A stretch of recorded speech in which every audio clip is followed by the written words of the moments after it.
Warning, this podcast contains scenes of explicit nonsense and lore. Previously on the Resident Evil podcast. Kid was trying to show it to me and I was like, no, I want to try and play this for myself, but then discovered that, Xbox owners are scum.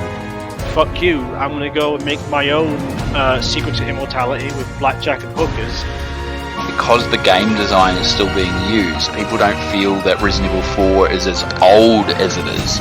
I feel as though RE4 is just one of those games that was the product of a Faustian deal that was made between Shinji Mikami and some greater power. By the time you finished not only the main campaign, you've had a couple of name drops from Krauser, and then fucking Wesker turns up in the assignment Ada ending to basically talk about bringing back Umbrella, and I'm like, well, what the fuck was the reset for then?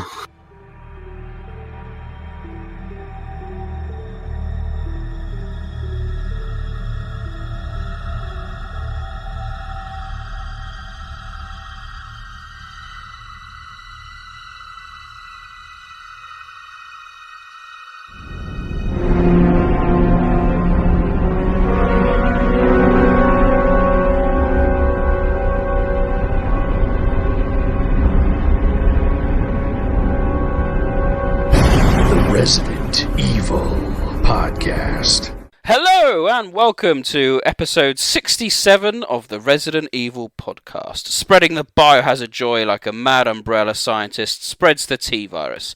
I'm Nick, better known as Neptune, BOW of the Deep Blue Sea. Let's see who's joining us today. Once a famous protector of Gotham, now a protector of the law, it's the Batman.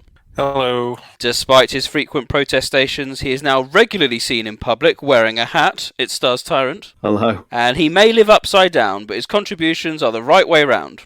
Most of the time. It's Rombie. Hello. Coming up on today's podcast, as suggested by AJ on our Discord, with Resident Evil Village just around the corner and interest in the series ever increasing, what better time to provide a public service announcement with an overview of the entire series, what to get, what to avoid, what's canon and where to start, and crucially to compile a top 10 essential list of Resident Evil games to prepare you for Resident Evil Village. We'll come into a bit more detail in a short while, but we're going to have a whirlwind tour of the past 25 years, finishing up with another edition of Neptune's Biohazard quiz. But before we start that, we'll look at the latest gaming news.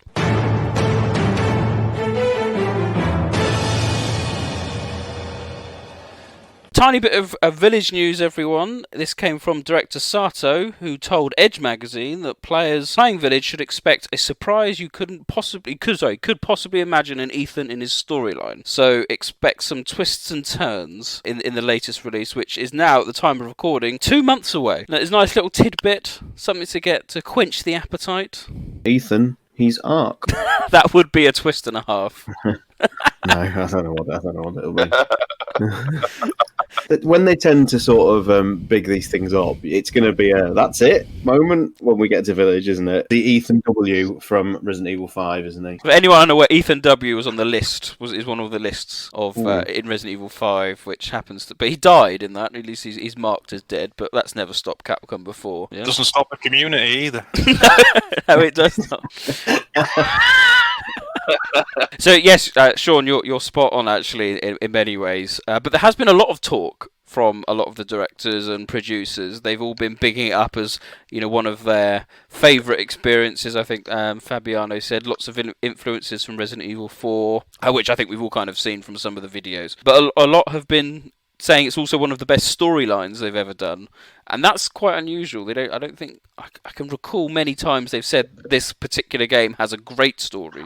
So again, fingers crossed with that. Absolutely. For me, it's the most excitement I think I've felt for a new title since Resident Evil 5 in terms of the storyline actually holding some sort of promise. Now, that's not to say I wasn't looking forward to Resident Evil 7, of course, but there was so much unknown about that title, whether it would work in VR and whether the switch to first person would be wholly successful. And ultimately, for me, it was. But now that I know that they've got those things right with 7, and they're really focusing on what I hope is the story in this, and with the mystery of the families and the Umbrella logo. Yeah, I would say this is easily the most sort of excited I've been for a new title since 5. And that's a lot, I think. A lot to say. I'm really looking forward to it as well. Very intrigued to see what Chris's role in the game is.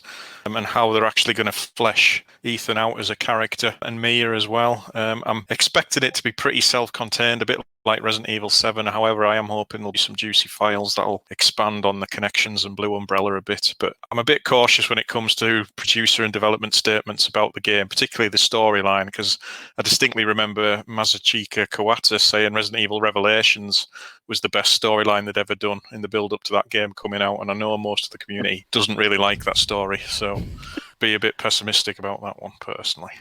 Oh, you have a better memory than I do. Then I don't. I can't remember him coming out with that. But there we go. Rob, did you want to? What's your kind of feelings on Village with the more tidbits we get? Well, I'm just looking forward to the game coming out. I'll take it as it comes. I think. Yeah. I think I'm keeping Mint aside. I'm just happy I managed to find the collector's edition. That's all that matters to me right now.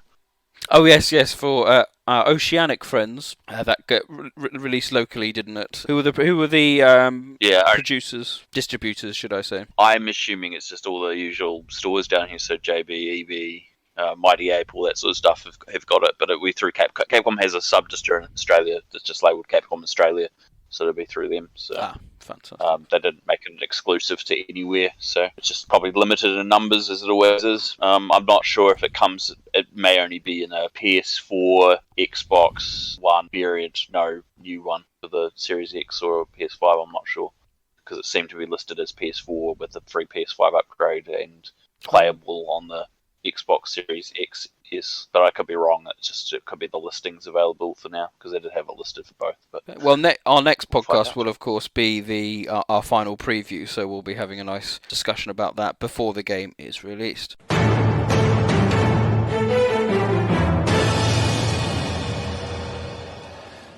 Live action movie news. Oh yes. Resident Evil, the reboot, the most anticipated movie of the year, said no one, is being released on the 3rd of September by Sony. No trailer has yet been released, but I'm sure many of you would have seen a lot of the set photos that happened, must have been a good 3-4 months ago now, I think, maybe a bit longer. And anticipation and hype has been building. And I, for one, am excited. And I mentioned this to the community as well for a couple of reasons. Firstly, yes, it does look better. It looks more faithful to the games. We've seen Raccoon City being presented very, very similar to that in the remakes. But also, if it does come out on 3rd of September, and it does come out of the cinemas, then fingers crossed, we'll have a bit more normality back in this crazy year and be able to actually go and watch it in the cinema as intended, which will be great. So many films are being pushed onto streaming services. I, for one, would be very welcome to go back to the cinema to be able to see this film. So fingers crossed. Sean, you're a big fan of the live-action movies. Are you excited about this? You know what? I'll go in with tempered expectations. Let's say I like a lot of the cast members attached to it. So if nothing else, provided they've got certain designs and stuff very similar to the games, which, you know, just from seeing like the RPD gates and things, it can't be any worse. So let's take that as optimism. Absolutely. Rob, now, of course, in the new situation, New Zealand's a bit different. You're the land of very, very little COVID. So are cinemas open at the moment? Yes, yeah, they have been. So most of the cinema releases, so for example, the new Mortal Kombat movie is coming out in a month or so's time. It'll be coming out at the cinemas here. Wonder Woman came out here. So I'll probably, if it does come out, I'll probably be able to end up seeing it at cinemas. But hopefully by September or so, everyone can go start seeing stuff at cinemas again because numbers have dropped off and the uptake in vaccines. I'm positive about the production design. I think it looks like someone's paid attention, which is kind of good. And if that's good, then hopefully the script is also done that to the same level. So I'm cautiously optimistic, but you know, it's not exactly a high bar to pass. So if it's at least better than the previous ones, then it's at least an improvement. Batman, are you excited about this? You've never been that much of a fan of the live-action movies? I am, yeah. I mean, I agree with Rob. The production design is what's got me excited. You know, I'm surprised they didn't do that in the previous films. You know, recreating like the RPD front gate is obviously going to get a lot of fans excited. I think my only concern really is the fact that they're trying to combine the first two games into one story. I don't know if the mansion incident is going to be flashbacks or whether they're going to change it so it all occurs on like the same night. But I hope the mansion incident doesn't get shortchanged too much, because I think that's an ideal horror scenario for a film of this type, considering all we've had in the past is 6 ridiculously shit action films. But yeah, cautiously optimistic, and I'm looking forward to the first trailer.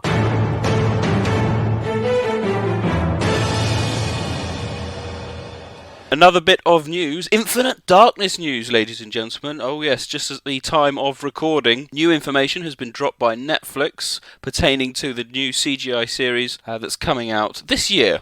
I think that's finally been confirmed, but no specific date has been given. You will see on our Facebook pages and Instagram pages that we've uploaded a couple of the new pictures, which show Claire and Leon. And we also know that they're being reprised by Nick and Stephanie from Resident Evil 2 Remake. I think it's a good thing. Not sure about what everyone else thinks. I think they did overall a good job in Remake 2. And it'll be interesting to see how a new script is put forward to them, because I think the interesting point is that they don't necessarily look like their models from Remake 2 and are more akin to the CGI models of Degeneration and Damnation. So here's the official synopsis. So set in 2006, there were traces of improper access to secret presidential files found in the White House's network. American federal agent Leon Kennedy is among the group invited to the White House to investigate this incident, but when the lights go out, Leon and his SWAT team are forced to take down a horde of mysterious zombies. Meanwhile, TerraSave staff member Claire Redfield encounters a mysterious image drawn by a youth in a country she visited while providing support to refugees. Haunted by this drawing, which appears to be a victim of viral infection, Claire starts her own investigation. The next morning, Claire visits the White House to request the construction of a welfare facility. There she has a chance reunion with Leon and uses the opportunity to show him the boy's drawing. Leon seems to realise some sort of connection between the zombie outbreak at the White House and the strange drawing, but he tells Claire that there is no relation and leaves. In time, these two zombie outbreaks in distant countries lead to events that shake the nation to its very core. Why would he realise there's a connection but then tell her there isn't? It's a very long, it's a very long synopsis. It's very detailed. It's very detailed. Are we basically having Resident Evil the final chapter in CGI? No, I wouldn't go that far, because I know we're going to pull about the timeline in a second, but I want to go back to the voice cast. I have no problems with the remake voice cast, but I think they should have stuck with the previous choices for this because of the consistency for the other animated films. It doesn't make any sense going back to 2006 and all of a sudden they sound different. The way it's potentially written, the way like Stephanie's Claire is written is very different to how they used to write for Alison. And if you're watching like a chronological playthrough or chronological run of the series, going from Degeneration Claire to Stephanie's Claire in this might be quite jarring. It would depend obviously on the skill of the writing, and we have hope. We have hope. But it's intriguing, isn't it? It sounds like a couple of separate mysteries, almost like a Revelation-style storyline where you've kind of got small separate things going on at different parts and how they're all connected. And we'll see. Batman, did you want to fill us in on what's going on in the world of Biohazard in 2006? Yeah, it's quite a significant year. Obviously, it's the same year Spencer is killed and Wesker and Jill disappear. And it's also a year before Blue Umbrella are officially re-established as well. I'm interested why Capcom have decided to go this far back in the timeline. I think everyone was expecting this to be set in between Resident Evil 7 and Village. So to go all the way back to 2006, I'm sure there has to be a specific reason for that. So I'm very interested to see what that'll be. Obviously, the White House setting itself is quite interesting. There's potential for small cameos from the likes of Derek Simmons, an opportunity to bring Hunnigan back, obviously Adam Benford as well. Could sort of fill in the gap between what happens with the secret military agency he's running from the end of Resident Evil 3 when he recruits Leon to when the DSO is formed later in 2011. And there's opportunities for Claire as well with TerraSave that could maybe start to introduce Neil Fisher, characters like that. So I'm quite intrigued by the setting. There's a big opportunity here for Capcom to bring back a lot of characters from other games. Obviously, they're not going to do any of this. I was about to say, on the scale of 1 to 10, John, what are the chances of any of that happening? I'm assuming it's just going to be another Veltro-esque terrorist group and another Glenn Arias-style villain, but we've always got a hope.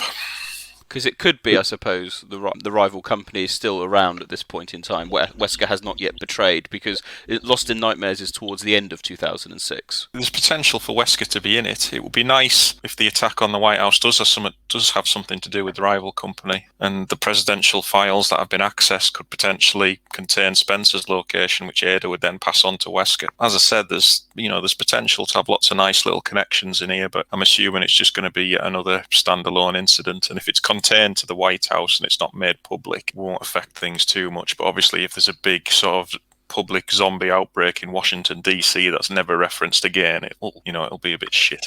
This is the problem when they always backload the timeline like this. The Terra Grigia incident not being mentioned in the RE5, sort of timeline that they put in that is still a jarring event. Yeah. And there's a potential for this to happen again. Like you say, if it's a widespread outbreak in Washington and it's never mentioned in like RE6 when Adam Benford's there, you can't make incidents comparable with Raccoon City, but then still have Raccoon City being the catalyst to sort of everything that influences future decisions in the story.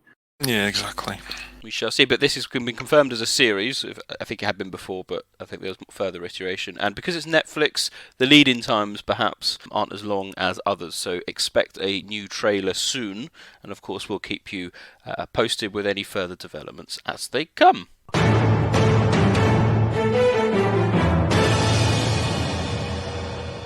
Final bit of news, and it's big news, ladies and gentlemen. The new Resident Evil Tubbs Ducks are coming. Oh yes, Wave 2. Get your pre-orders in now, for you can get a duck version of Ada, Hunk, the Merchant, Nemesis, and Tofu. These can be pre-ordered now by Just Geek in the UK, priced at $12.99 each. Or if you just want to get all of them and go wild, it's £50 for all of them. And how many of you got pre-ordered, Nick? None. I don't like any of them. I lie. I think the Nemesis looks quite good. I don't get it. I'm afraid I don't get the themed ducks idea. I don't get it either. It's a bit weird. You sound very excited about it, Nick, though. I was excited. Yeah, no, I like the Funko Pops. I get, but even then with the Funkos, I've only got some of the monsters. I don't like the head design of the human characters. So I've limited it to just like some of the BOWs. But yeah, the ducks are coming. I need to point out, I like how in the first wave the characters are based off the remakes, but when they did Nemesis, he's the OG version. He's not the new version. That's true. That is true. Is there a separate duck for Resident Evil 7, Chris? Completely different duck. Playing Yeah, it's just called Redfield. Redfield, yeah. My former flatmate of mine got a couple of the Last of Us ones, and I have to admit I did like the duck clip. No, I'm not going to say it because I did. How would a law-based podcast come to this? It's Quackers, right? There is. There is. He had that written on a piece of paper, waiting to drop in, hasn't he? There is, however, some better merchandise that have just been announced by Numskull, which is far more interesting. Very recently, in the last couple of days. So there's some new 25th anniversary mugs coming, stars, hat, baseball cap coming, a really cool umbrella light, which I think is pluggable in by mains or battery. There's some Wesker sunglasses, USB cables, wireless charging ports. These look really cool. The light especially is one I really, really want. But yeah, I've got the stars cap from when they released it last time, and it's pretty neat. But I do quite like the mugs. I think the mugs are alright. The Raccoon City Police Department or whatever is a good one. I've got the previous steel mug that they put out as well, which is an RPD one. Keep an eye out for them.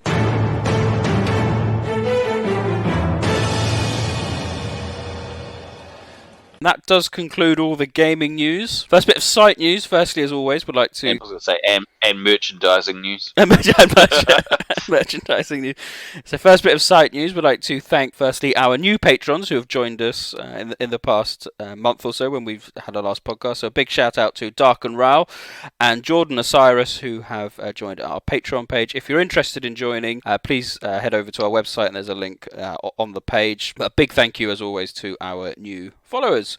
First bit of actual news is that you would have seen we passed 200,000 downloads very recently. Yeah, so that's been since September 2018 and 100,000 downloads basically since 2016. and 100,000 downloads since September 2018. So as a special commemorative thank you, we released Outtakes Volume 2 to the world, which... Still think you missed a trick on that, Nick. You should have called it Outtakes File 2. It should be File 2, yeah, we need to go and edit that, actually. I think that's a good idea. But that features some unused content, some cut news, and of course outtakes, all from episode 55 onwards. So, like many people, amazed that we're still having nearly an hour's worth of outtakes, despite having done this for over 9 years now. But that's what happens. So, if you haven't listened to that, download that now. That's available on Spotify, Apple, Podbean, everywhere that we have our podcasts.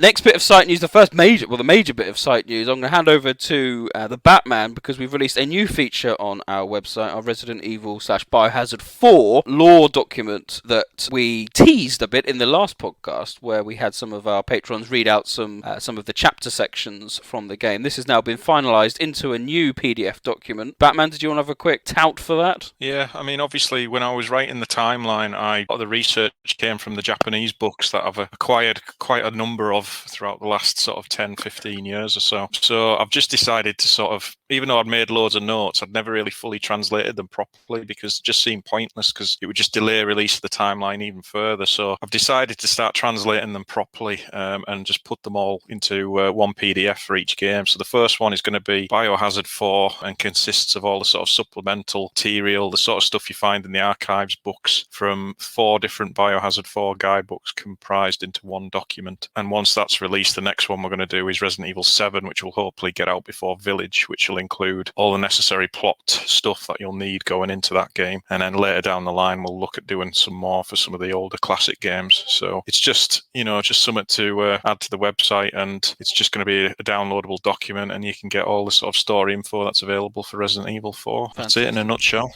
Fantastic. No, really good, really interesting, and have some good positive feedback on that document.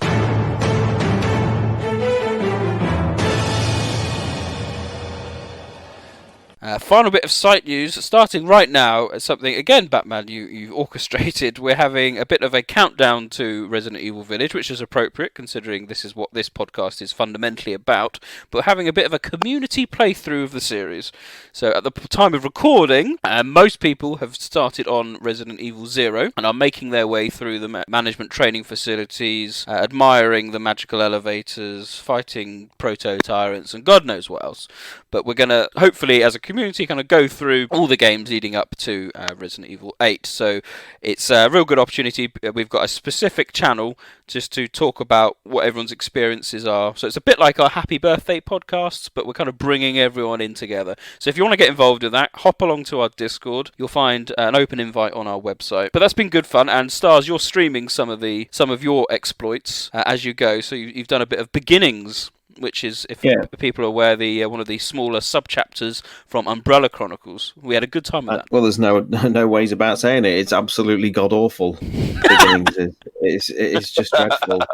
It's just, not only is it absolutely implausible with regards to sort of the game it's based around with Zero, the path that Wesker takes is so derived to basically just shoehorn a journey that didn't need to happen. But Sergei just doesn't work. The Ivans break the canon when you consider that they're more advanced models of the creature that Wesker's working on. But then also, as people pointed out when I was streaming it, why is the marshalling yard already totally infected with, zombies and, giant spiders and everything like that? There's been a full-blown outbreak. The city should have fallen a lot earlier than it did. I know the marshalling yard to some extent is on the outskirts, but still the level of sort of infection that you see in beginnings is just, it's total nonsense. And I know it's a light gun game or a point and shoot game, and you have to give it a certain amount of leeway to be able to put enemies in and whatnot, but no, it's total nonsense. It really is. My headcanon says that Wesker has to go to the management training facility to blow it up and set off the self-destruct sequence. I know that doesn't quite tally in with what we see in Zero and in Umbrella Chronicles itself, because it indicated that Birkin does it, but I need to justify this quest, because it doesn't make any sense. It doesn't make any sense. Exactly, and I'll apologise now to the viewers who were there, because we had a good turnout, but I do apologise apologise for the immense sarcasm as I was trying to describe the magic elevator and the invisible lift shaft that shoots out of the marshalling yard grounds into the sky. We all saw it. Yeah, exactly. Yeah, I'm sure you did. But I just, when you play that scenario and you see how open that area is, there's absolutely no way anyone can convince me that top floor of that elevator is canonical. That does conclude all the news, so we now turn our attention to the main focal point of the podcast this evening. It's a beginner's guide to Biohazard, a Resident Evil podcast top 10. The Resident Evil podcast presents the beginner's guide to Biohazard.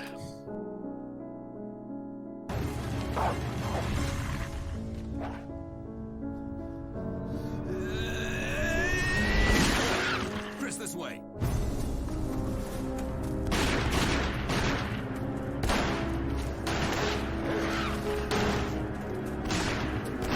Damn it! Make for that mansion!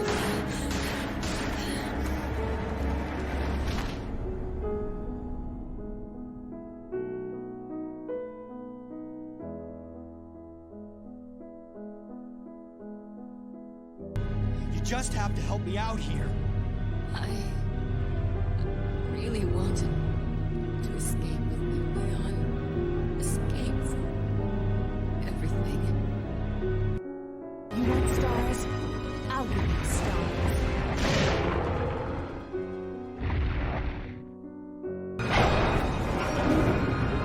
Things are really getting interesting now, eh, Chris?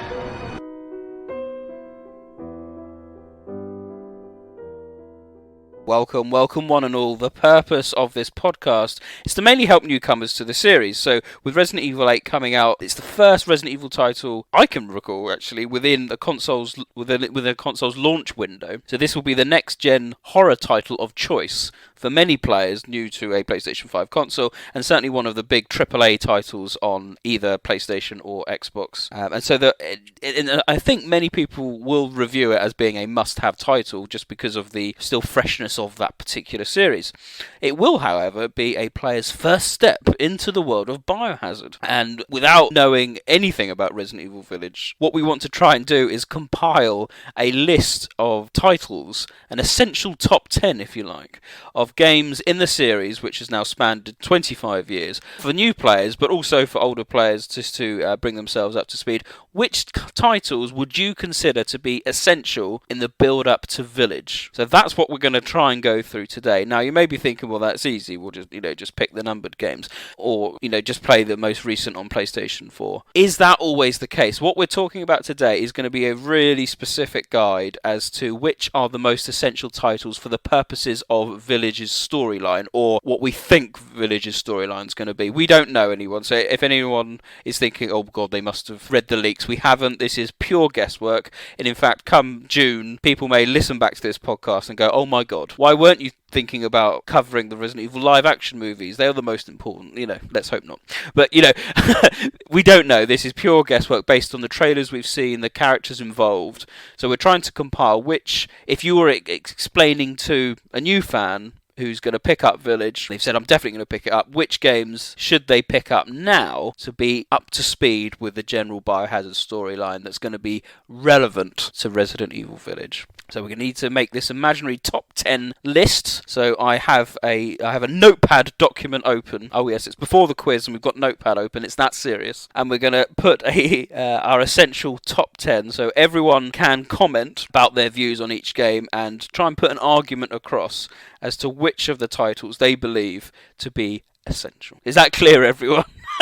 Yes. Yep. I said we've also had some input from our patrons, and so they've put some feedback just so we can get a bit more external comments from the wider community. And in terms of how I want to do this, we're just going to go through the games one by one, and then we're going to see and have a discussion on each of those games as to which ones you think are essential. Again, we're not necessarily talking about whether the game is good or bad. It's purely about should you play it if you want the best understanding of the Resident Evil storyline going forward. So may I suggest we start with probably the easiest one to discuss, Resident Evil 7.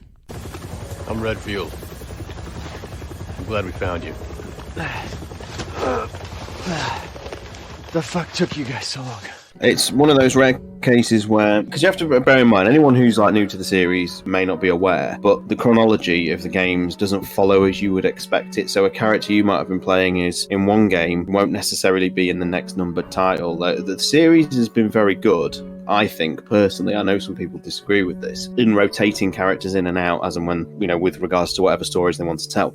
Village is one of the first times where they're actually directly sequeling the events of the previous title. So, yeah, in terms of like whether Resident Evil 7 Biohazard is essential, you're going to be playing as Ethan again, who is like a returning protagonist, and it looks to follow on from the events that happened in the Baker plantation. So, yeah, it's absolutely essential. And because the series experienced a kind of story reset, if you like, although not quite as drastic as Resident Evil 4's reset, it's also a great entry point for anybody who is looking to join the series without necessarily having the weight of the baggage intimidating them. You can go into that game and it's a fresh, new experience. It just has a 7 in its title. That's the only thing that really would put someone off, I think. But as an experience, it's brand new. Batman, do you have anything you want to add to that? Is there any disagreement at all? No, not at all. I would agree with that completely. It's a very good starting off point because, as Sean said, it's a story reset in many respects. We had a brand new Mia as well, both of which would be in Village. The mold/fungus mutamycete bioweapon was obviously a brand new thing in Resident Evil 7, and we're assuming, although I don't think we've actually had any solid hints yet, that that's going to make a return in Village. And obviously you've got hints of Umbrella Corporation, and Chris Redfield is the only returning aspect from previous games, although that's kind of an ironic statement given how he looked and sounded in the game. He was a stranger to pretty much all of us. So it's a perfect jumping in point, more so than Remake, I would say, in terms of going into Village. Even all the files and backstory, it is pretty much all standalone apart from the odd reference. So I can't think of a more perfect way to jump into the series. And obviously, by extension, that goes into gameplay and perspective just as well as story. So perfect start. Fantastic. So I'll come to Rob in a second. I think that's another point I wanted to raise as well. When we're going to go through this, we're also going to be talking a bit about accessibility as well. So whilst the storyline consequences and its relationship with what we think is going to happen in Village, or the clues we've been given to Village, we're going to have to think about accessibility as well, because some of these titles are more obscure and harder to come across. So that's something, an important point, not a top tier point. So Rombie, did you have any differing comments, or are you in the same boat here that despite some of the perhaps mixed reaction to 7 from some of the community, it remains an essential playthrough in preparation for Village? I think it is. I mean, this is the issue. I think anyone who's out in the community who's not a fan of 7 is probably not going to be automatically a fan of 8 because of, like, I don't know, gameplay element or so. And I think that's it. I mean, John's already said what the bit I was going to say, which is to do with the gameplay as well. Like, it's going to be a case of not just the narrative, but it's going to be a comfortable transition playing into another first-person game, and we're all going to learn a new system, and there's a little bit more combat, and there's obviously new RE4-inspired upgrade systems and all that, going to be in the same boat for that. So it's definitely a case of that. I think from a story perspective, a direct continuation of story a few years after the fact going to be important to understanding what's going on in the game. And something Sean just said about the name as well is interesting, because maybe that's part of the reason why they're really calling this Village and not 8, just to try and de-emphasize the impact of it, just simply to get people involved that played the game before. And it'd be interesting to see if we get more numbered titles if we go away from a numbered system after this going forward. That's a good point. They're certainly trying to say this is Village. It is 8, but it is Village. That's the main focal point. I'd agree with what's being said, and equally, I think people would have noticed from the marketing as well. I think at the showcase there was all sorts of promos about play Resident Evil 7, then play Resident Evil Village, that kind of thing. So it's been marketed as the same sort of thing. And I think, Sean, you'll agree, when you played the Maiden demo, it felt identical to Resident Evil 7. Absolutely, yeah. It is.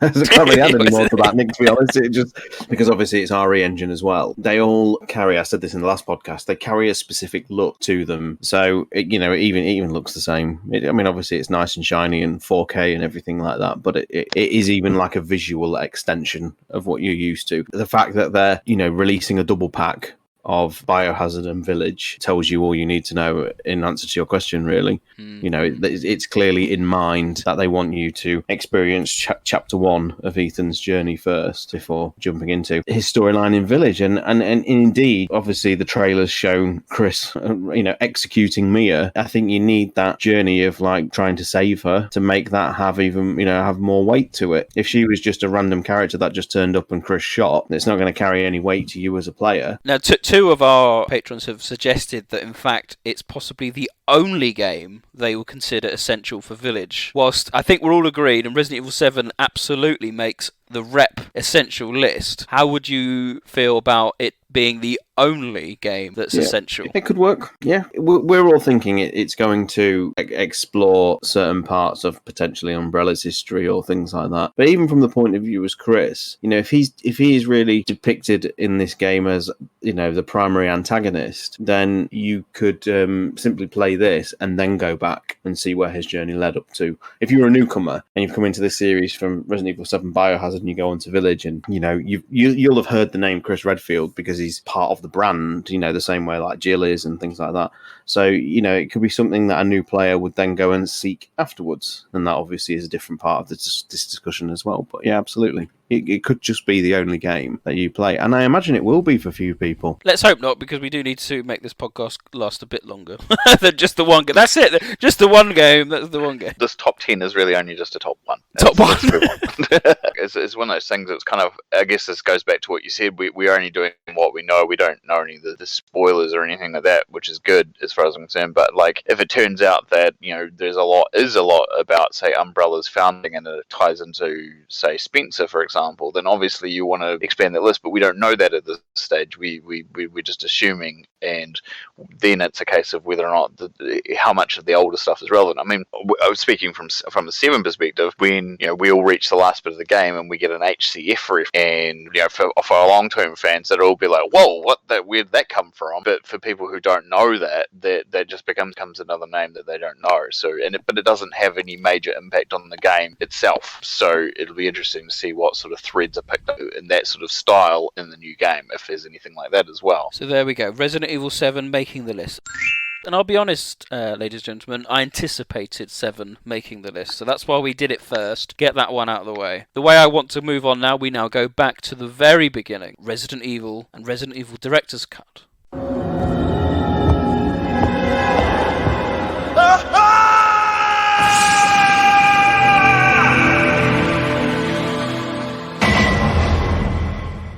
This is one of the most controversial titles. So we're not talking about the remake here, we're talking about the original game. The PlayStation, the Sega Saturn, and the PC, and I suppose the DS version, the classic. This, of course, introduced us to the world of Resident Evil. It's the progenitor, pardon the pun, of the entire series. It introduced us to Chris and Jill and the Spencer Mansion and zombies, the T-Virus, Umbrella. But is the original game an essential game to play in light of the fact that we have a remake? No. But then I'm going to get into the fact that I don't even think the remake is either. No! And the reason why is, Nick, you have to think about this through, because we're drawing a strict line here, aren't we? We're saying newcomers. It's newcomers. What's the essential? But we're just talking about the original for the time being. As much as you can put on rose-tinted glasses, I just don't think modern players want to play camera angle games anymore. Yes, there's been a rise, and I know the medium is done very, very well with people on the Xbox Series consoles and that at the minute, and that's very much a throwback in terms of how it's played. But generally, the original, certainly, with regards to your strict sort of definition, no, you would stick to the remake. It's accessibility asides as well. It's not an easy game to get hold of now, and the remake, as we've always said, superseded it in its canonicity anyway. It doesn't matter what I personally prefer with regards to this, but I would say no. Unfortunately, Nick, I'm sorry. It pains me as much as it hurt you to hear it. It's a no from start to end. But this is the point. This is the beauty of it. You see, I feel we're going to have this conversation a few more times this evening. But the original and a lot of our supporters flying high for this one, it has to be said. comments include that it sets the stage for everything else that follows. So this is, as I said, the 1996 game. Without it, there is nothing else. So players would have that kind of virgin experience, if you like, of how the games was, and thus is essential. Batman, what's your take on that? I don't think it's essential either. I don't even think it's particularly controversial. I just think it's so old now. It's 25 years old. Not just the camera angles will put new players off, but just the way it plays and the way it looks in general. You know, it just looks so old now. I can't imagine someone, you know, who's been watching the trailers for Village and how atmospheric that looks suddenly going to dive into a PlayStation 1 game from 1996. I just don't think it's needed. The remake it's that, isn't it? The remake contains everything you need from the original games, and I just think this particular first game, even though it was the start of everything, I just don't think it's particularly relevant these days. So it's a no from me as well. Oh, this is brutal. This is brutal. This is getting rebutted quicker than I perhaps anticipated. Is there a saviour from Down Under? No.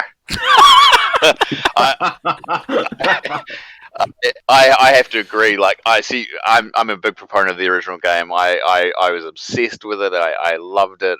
But it's a thing of its time, and I think the guys have nailed it 100%. Which is that, you know, trying to convince someone to play this game now who has only just arrived, you know, either now started with 7, trying to get them to go back to tank controls, but the graphics, the audio, the lines of dialogue, the clunkiness of it. It's a series that's evolved, and yes, it's 100% correct when anyone says this is where it started and we wouldn't have the rest of the franchise without. And I love that game to bits. I really do. But from an essential point of view, no. It's a game of its time, and there are other ways to play it. I mean, the caveat is, if you went back and played it, I would definitely be either recommending the Director's Cut or the DS version, because they're slightly more accessible, since the Director's Cut is the version on the PlayStation Store, for example, on the PlayStation Classic. The DS version, if you can access it, is got more somewhat modern features in its more modern features in its retelling, but it's definitely a no for me. Yeah, I think the important thing is that I think we ought to just get out of the way as a disclaimer, is that every game in the series are products of their time. Even when we get to like titles as recent as like RE5, they've all got sort of problems that don't necessarily translate to modern audiences. And I think the importance of this conversation is to put nostalgia to one side, which is why I think that hurt you a little bit, Nick. I don't think you were quite expecting that, to be honest. No, I love the original more so than the remake in terms of gameplay. Well, yeah. I've got the goggles on. I'm not gonna even bat around the bush when it comes to it. I absolutely adore the original for what experience it gave me and got me into the series. And I do take the points that made by the wider community. It does set the stage, and you would miss out on the Jill sandwich line, which of course is absolutely iconic. But I slightly anticipated the fact that from a lore point of view, and the narrative, that it would be superseded, because it has been superseded. We're not, remake is not a reimagining. At no point have we really questioned that difference that we perhaps do with Remake 2 and the original Resident Evil 2. So I did anticipate it, but I thought there might be a bit more. No, it's essential, but it doesn't look like it is. Resident Evil 1996, the original, the first game. It's being dumped off the list. Okay, game number 3. Make your entrance known. It's Resident Evil the Remake, so we can move into slightly higher graphics of the same incident at the Spencer Mansion.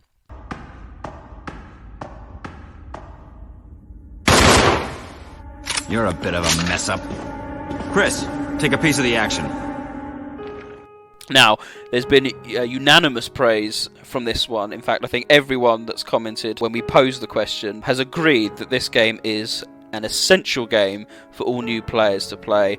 Comments include that it's the most accessible and it's the definitive version, and when talking about like the PlayStation 4 version, which of course is available on the Origins collection, which is Xbox and PlayStation 4, and which of course will play on the next gen systems as well. So I'm going to start with Batman here, because you commented about the camera angle as well. Would you still say that Remake though regardless of whether camera angles are mod and whether that's playable, this is an essential game to play for newcomers. I think it is, yes. From a lore perspective, obviously it has all the original backstory, our introduction to the classic characters, Umbrella Corporation, the T-Virus, all that stuff. So it's automatically essential from that point of view.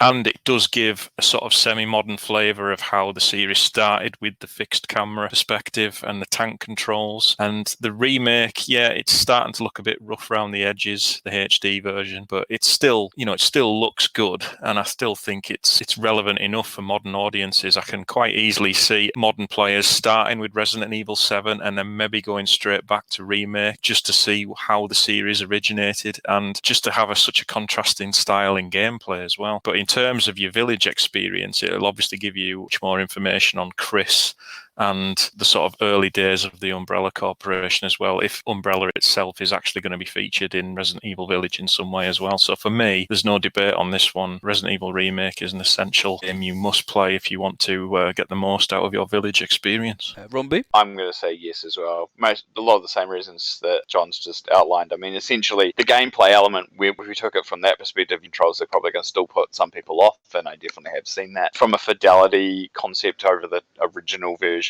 from a lore, obviously telling that original story, it's definitely a case of something that should be should be witnessed, I guess, for lack of a better term, that players can go back and understand where this entire series came from. I mean, we've got to think as well, the game will be, we're talking 25th anniversary of the franchise, but this remake of the game is also going to be turning 19 years old this year. So, it's not a new game, and so it's nice that there's an HD version that's accessible. It's available for people to purchase still now on, the current and new consoles. Yeah, and PC as well. So it's a yes for me. Stars Tone, any differing views as to whether this is essential? Not essentially, but I do think the camera angles, whether we like to admit it or not, it is a barrier for a lot of newcomers. They do take some getting used to, and I know it has like modern controls, which way you point the analog, the alternate control method that the HD versions own. It's not necessarily essential to play beforehand if you're not too bothered about Chris, but if you are more of a lore-centered sort of person, then absolutely I echo exactly what John and Rob have just said. But I can really see, and I do see on Twitter quite a bit people saying they do struggle to play it. Some people I even saw just this week in a discussion that someone said they found it boring because it is a very slow burn game compared to a lot of the sort of titles that you play now. I mean, even Resident Evil 7 is the slowest title the series has had in many years. But even so, just playing that recently, it still runs at a breakneck pace compared to like what the remake is, where you can spend entire hours, if you're not sure what to do, just wandering the halls and just getting lost. And it's a product of its time, and I think we're going to be saying that a lot. It's a timeless masterpiece, in my opinion, but I think the question that a newcomer would have to ask themselves is, can I get used to this control system? Can I overcome sort of like the fact that it's not a full 3D game with an over-the-shoulder camera that's synonymous with the series now? And from a lore point of view, absolutely agree with what you two said, but is it a bit too inaccessible to modern audiences, to new people who are coming into gaming for the first time today? I just wonder, is it just a bit too inaccessible? But then it sold like 1 million copies when it was released in 2014, so what do I know? I was going to say, you just wrangled a point in my head. I mean, that's the thing. I think as long as people going into it understand it from a realistic point of view, if they're invested in wanting to learn more about the lore, then they're definitely going to get that. So that's essentially, I want to say, the reward for playing it. Then it should be fine. I guess it's funny thinking about it from that perspective of like difficulty of getting into and people having that issue. Funny, I think I talked about this a little bit on the episode we just did about 4, but I think we were talking about how that game had aged, and I said it's harder for it to pass because we still have an over-the-shoulder gameplay in a modern style, so you can see the finessing, the years of change over the last 15 or so years. Whereas tank wars automatically age and date, but people in some ways are a little bit more forgiving of that too, because they go, well, it's an older system, so I kind of expect it to play quite differently, and it's going to be a little bit clunky and a little bit hard. So some people give that a little bit more of a wider berth than they would with a game that's still over the shoulder. So, I mean, for some people, they might go back to and go, well, it's not easy, but I never expected it to because it's, it's a tank control. It's not over the shoulder. So they might be a little bit more forgiving of its age. I still think part of the appeal with Remake, though, is that sort of interactive movie experience, the feeling of sort of playing through a film, and the camera angles and the pre-rendered backgrounds just add that little bit of extra and immerse you in the atmosphere a lot more than, say, the remake of Resident Evil 2 and 3, where, yeah, it might look pretty, but, all the sort of environments are a bit too shiny and just a little bit bland. And if you made Remake more accessible to modern audiences by remaking it again and using that over-the-shoulder perspective, I think it would lose a lot of its appeal. It might make the game more accessible to modern players, but it wouldn't be as good, I don't think. I agree. I would call that the Twin Snakes effect, John. Yeah, absolutely. Yeah, yes. I agree. Yeah, that's a really good comparison. So what we're saying here is that it's possibly not the most accessible for new players, but it is essential, so it makes the list.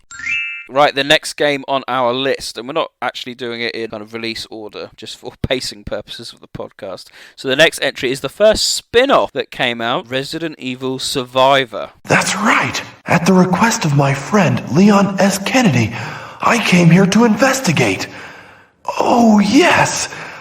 I remember everything. Long-time listeners of the podcast will know we're actually really quite big fans of Resident Evil Survivor. So this, ironically, is a first-person game. It has the kind of tank controls of the original games, but is in first-person mode.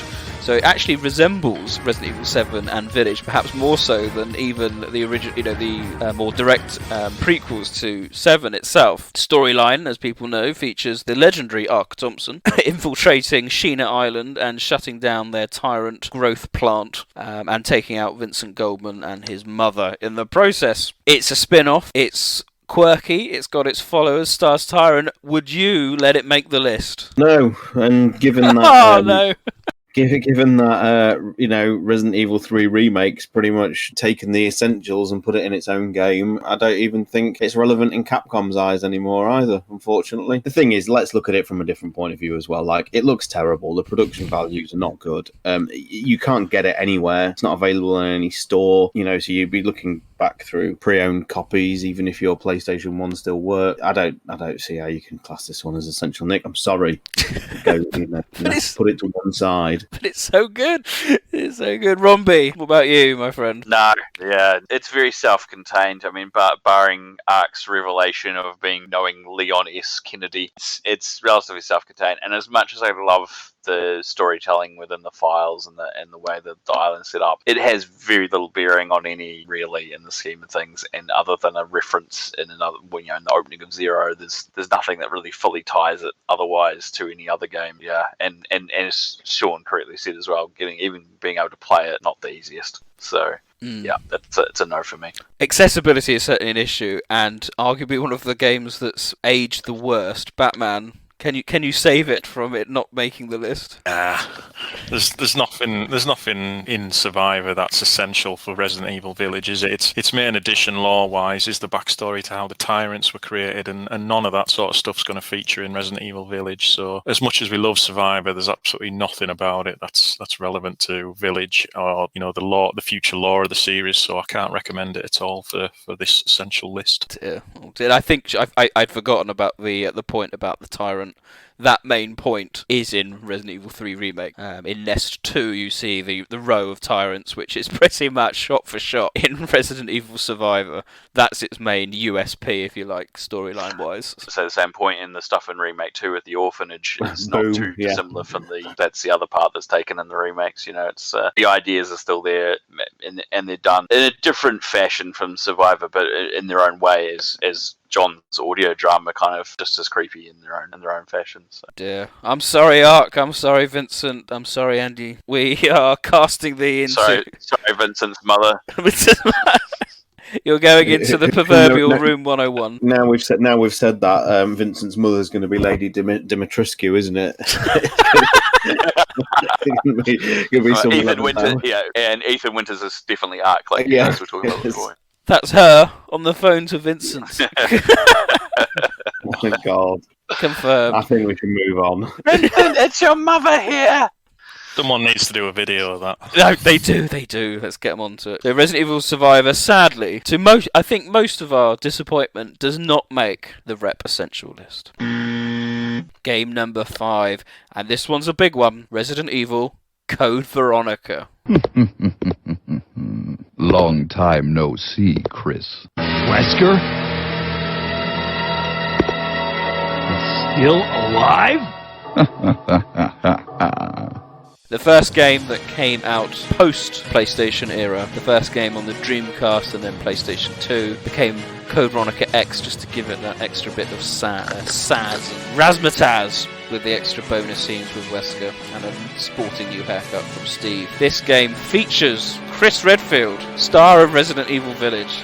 It features Umbrella. It features the Ashfords, who are a founding member of Umbrella, and we're thinking that could play a part in Resident Evil Village. Surely, this legendary game that everyone loves is essential. So who better to argue it? Batman, yes, this is essential, isn't it? Oh, it's essential if you're a fan of the Paul Anderson live-action films, because you will get a hard-on over that intro sequence.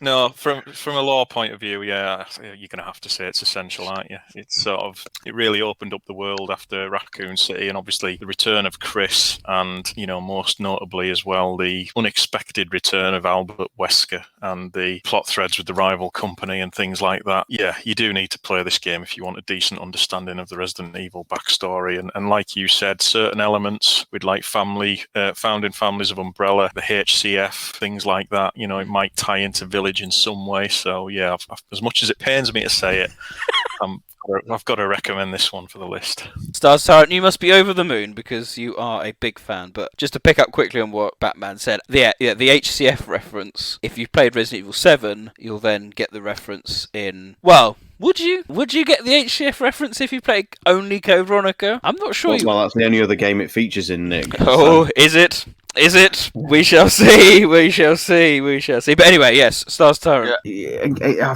I feel the same as like the remake. In terms of pure lore, and if it's just the story that you're breaking this down for, then yeah, it's absolutely essential. And not necessarily for where it's placed in the timeline, but I think this was the first time Chris actually became a proper character. I've always maintained that Chris and Jill in certainly OG1, not necessarily the remake, they're a little bit more fleshed out in the remake, but this is the game where I think a lot of his personality traits came through, his heroicism and his determination, and the rivalry began. The proper rivalry, I think, began with this game between Chris and Wesker.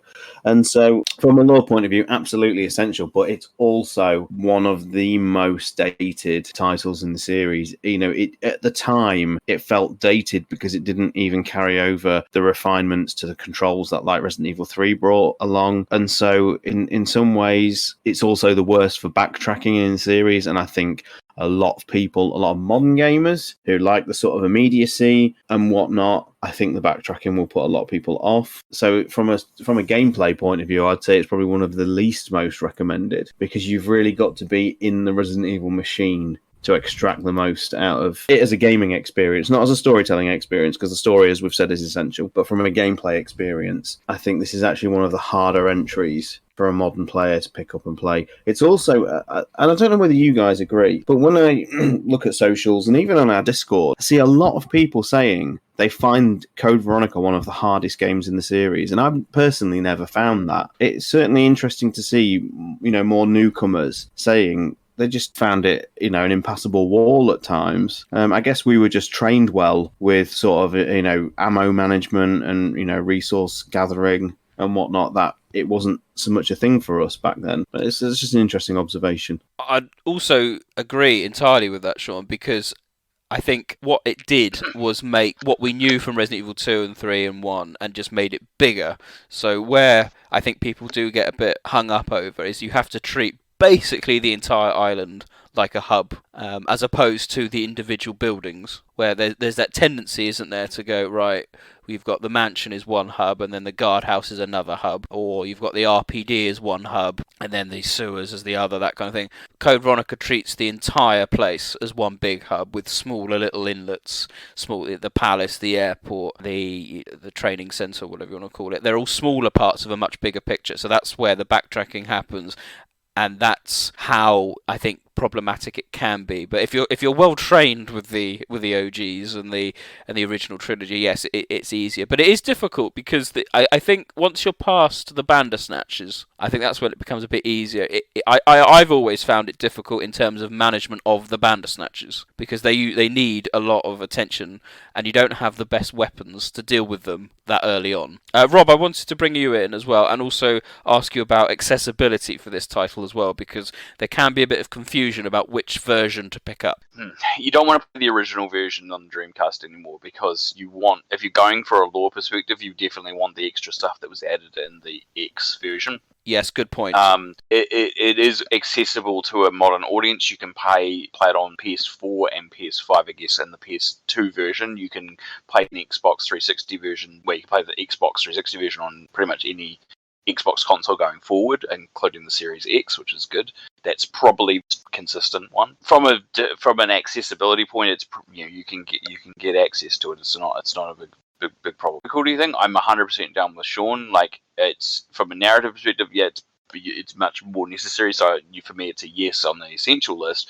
But from a game perspective, it's probably the hardest one for people to get access to. It's not just that it's hard. I think the thing that Sean's probably forgetting when he's saying it's not, maybe it's not, is that the game sets up for people who are new to it to be very difficult. There are very easy traps to fall into, like turning up to the plane and then having to fight the tyrant with very minimal, or not knowing about the organic weapon rounds, or it's a lot of the traps, the instant death trap, and enemies that can kill you or set up scenarios, the multi-path work where you don't know exactly where you need to go, but you need to explore like pretty much the entirety of them, like you would talked about, Nick, as well. Like, make it quite hard, because then all of a sudden there's more enemies that you have to face, or you have to use more items and more ammo. So without like a guide or knowing where you're going, it's going to be a lot more harder. So I would definitely recommend to anyone who's deciding to play it for the lore perspective, has never played it before, and it's maybe only the second, if they go from remake like we've suggested, and they're playing this as the second like angled, camera angled game, they're going to find it quite tough. And I think I have to say it's very much split 50-50 amongst our community here about whether it's an essential game. A lot of people simply can't recommend it to a new fan for those very reasons, but others will have spoken about and commented on that. It's Chris at his very best. It picks up on the Wesker death storyline, which you would have been slightly shocked about with remake. So there's that kind of element. Out of all the kind of mainline games, in terms of numbered, because this is considered a mainline game, this is the one that I think has split the community the most as to whether it's essential or not. And I think we've done a good dissection as to why that may be the case. For me, it's purely because of Wesker. You can't really get the most out of Resident Evil 4 and 5 if you don't play this one first, because it would just make no sense otherwise. So there we go, ladies and gentlemen. Resident Evil Code Veronica X makes the rep essential list. Okay, next up, we're staying on Rockfort Island, or should that be Lockfort Island? I just don't know sometimes. With the next game in the entry, Resident Evil Survivor 2 Code Veronica.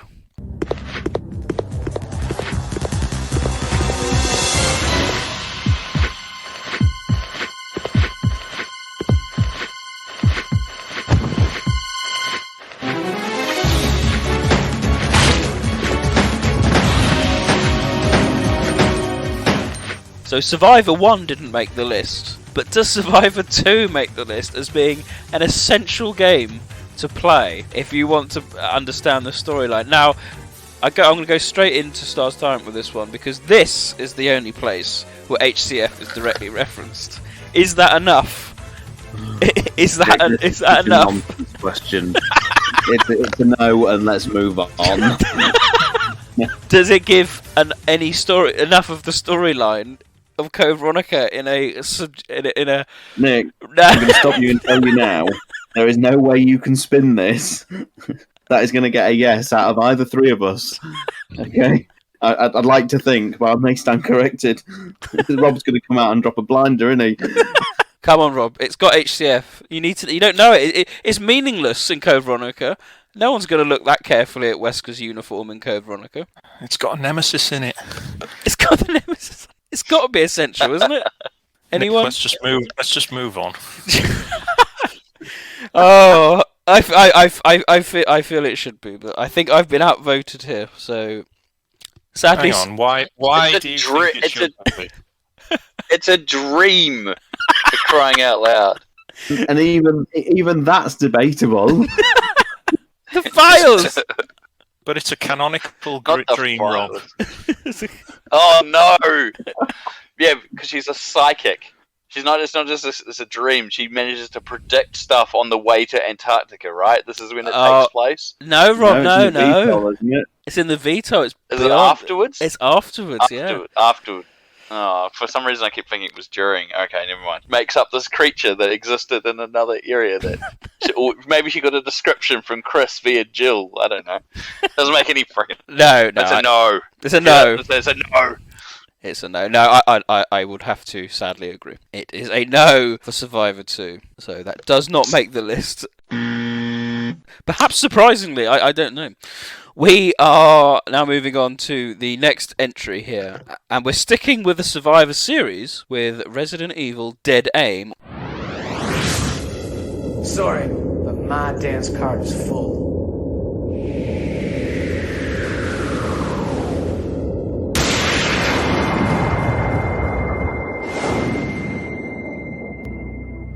Again, long-term listeners of the podcast will know that a lot of us on the podcast really, really like Dead Aim. It set the tone for the change between the kind of first person and the third person. Resident Evil 4 would later implement quite a few of the ideas. It features Umbrella. It features the T virus, the G virus, which is an essential component of some of the Raccoon City games. And I'm struggling though. I am struggling, and this really upsets me. I am struggling. Umbrella's in it. Umbrella in it with Morpheus being made a scapegoat to the mansion incident, an essential part of the storyline. So come on, this has got to be an essential entry. We've got 10 spaces available. We've only used up 3. Is Dead Aim there? Batman. No, I don't even think we're going to get 10 games, to be honest. That's essential, but Dead Aim is absolutely no. There's nothing in Dead Aim that we need to even bother discussing. As good as it is, it's completely irrelevant. Let's move on. Oh no, this is so horrible. Absolutely brutal. I'll admit it's hard to get hold of because it's PlayStation 2 only, and it's only been on PlayStation 2, and it's quite hard to emulate as well. Stars Tyrant, come on. No. Oh, God's sake. There's nothing there. I mean, we appreciate it for being a sort of bold departure from what we were used to in the series. But it's, John, remind me, is it even on the Dark Side Chronicles timeline in the Japanese guidebook, is it, or whatever? Yes, it is, but that's literally the only reference to Dead Aim in any book or supplemental material ever. So there you have it, Nick. It's just, Bruce and Fong were never seen again. They're probably still on that raft in the ocean to this day, just floating around as Ark flies over in his helicopter. There we go. We advocate it quite strongly, but I can say none of our community members put it forward at all as being essential. Nobody mentioned it once. What a surprise. Rombie, are you going to support that, or are you going to stand firm and say, no, it's making this list, damn it? Shot, gun, shot. No. Just a Roger Moore James Bond film, isn't it? Oh yes, it's very similar to that era. I will expand. I love it to bits. I think it's a good laugh, and I love the gameplay mechanics, and I think as a self-contained story, it's enjoyable. But if you were to suggest it to someone to play for the purposes of story, or just because, and they weren't very sure on it, I would probably be like, nah, don't worry about it, you can skip it. And yeah, the accessibility is obviously a big You've got a PS2 and a copy of the game, and potentially even a light gun and an old CRT TV to play it with the gun. Yeah. I mean, it's playable with a controller. That's the one thing that's beneficial. It's still playable. But, so there we go. That's a no.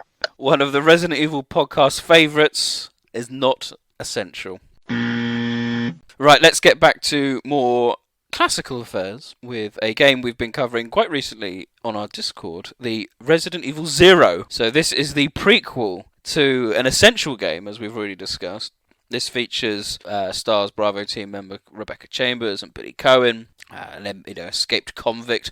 We've got one of the founders of Umbrella in James Marcus. We've got Wesker again. We've got Birkin. The very core of what made Umbrella at that particular time. This is a game that still divides opinion. It's got questionable geography. It's got questionable gameplay that hasn't aged as well as perhaps it could have done. But it is accessible. It is available on current and the new generation of consoles through the Origins collection. Is there enough in this crazy, quirky origin story that probably doesn't actually help the remake in any given manner, but is it an essential game to play? I'm going to start with Rombie for this one. No. No. As much as, like, obviously there's a narrative background here, it's Marcus with all that sort of stuff, and obviously a little bit of connection between William Birkin and Wesker. If you take those elements away and forwards, no, because from the remake of one which we've already played, you've got enough of the origins of the game. We'll talk about the sequel, also what we've talked about with Code Veronica. I think you get enough of the idea of what Umbrella is or was for future.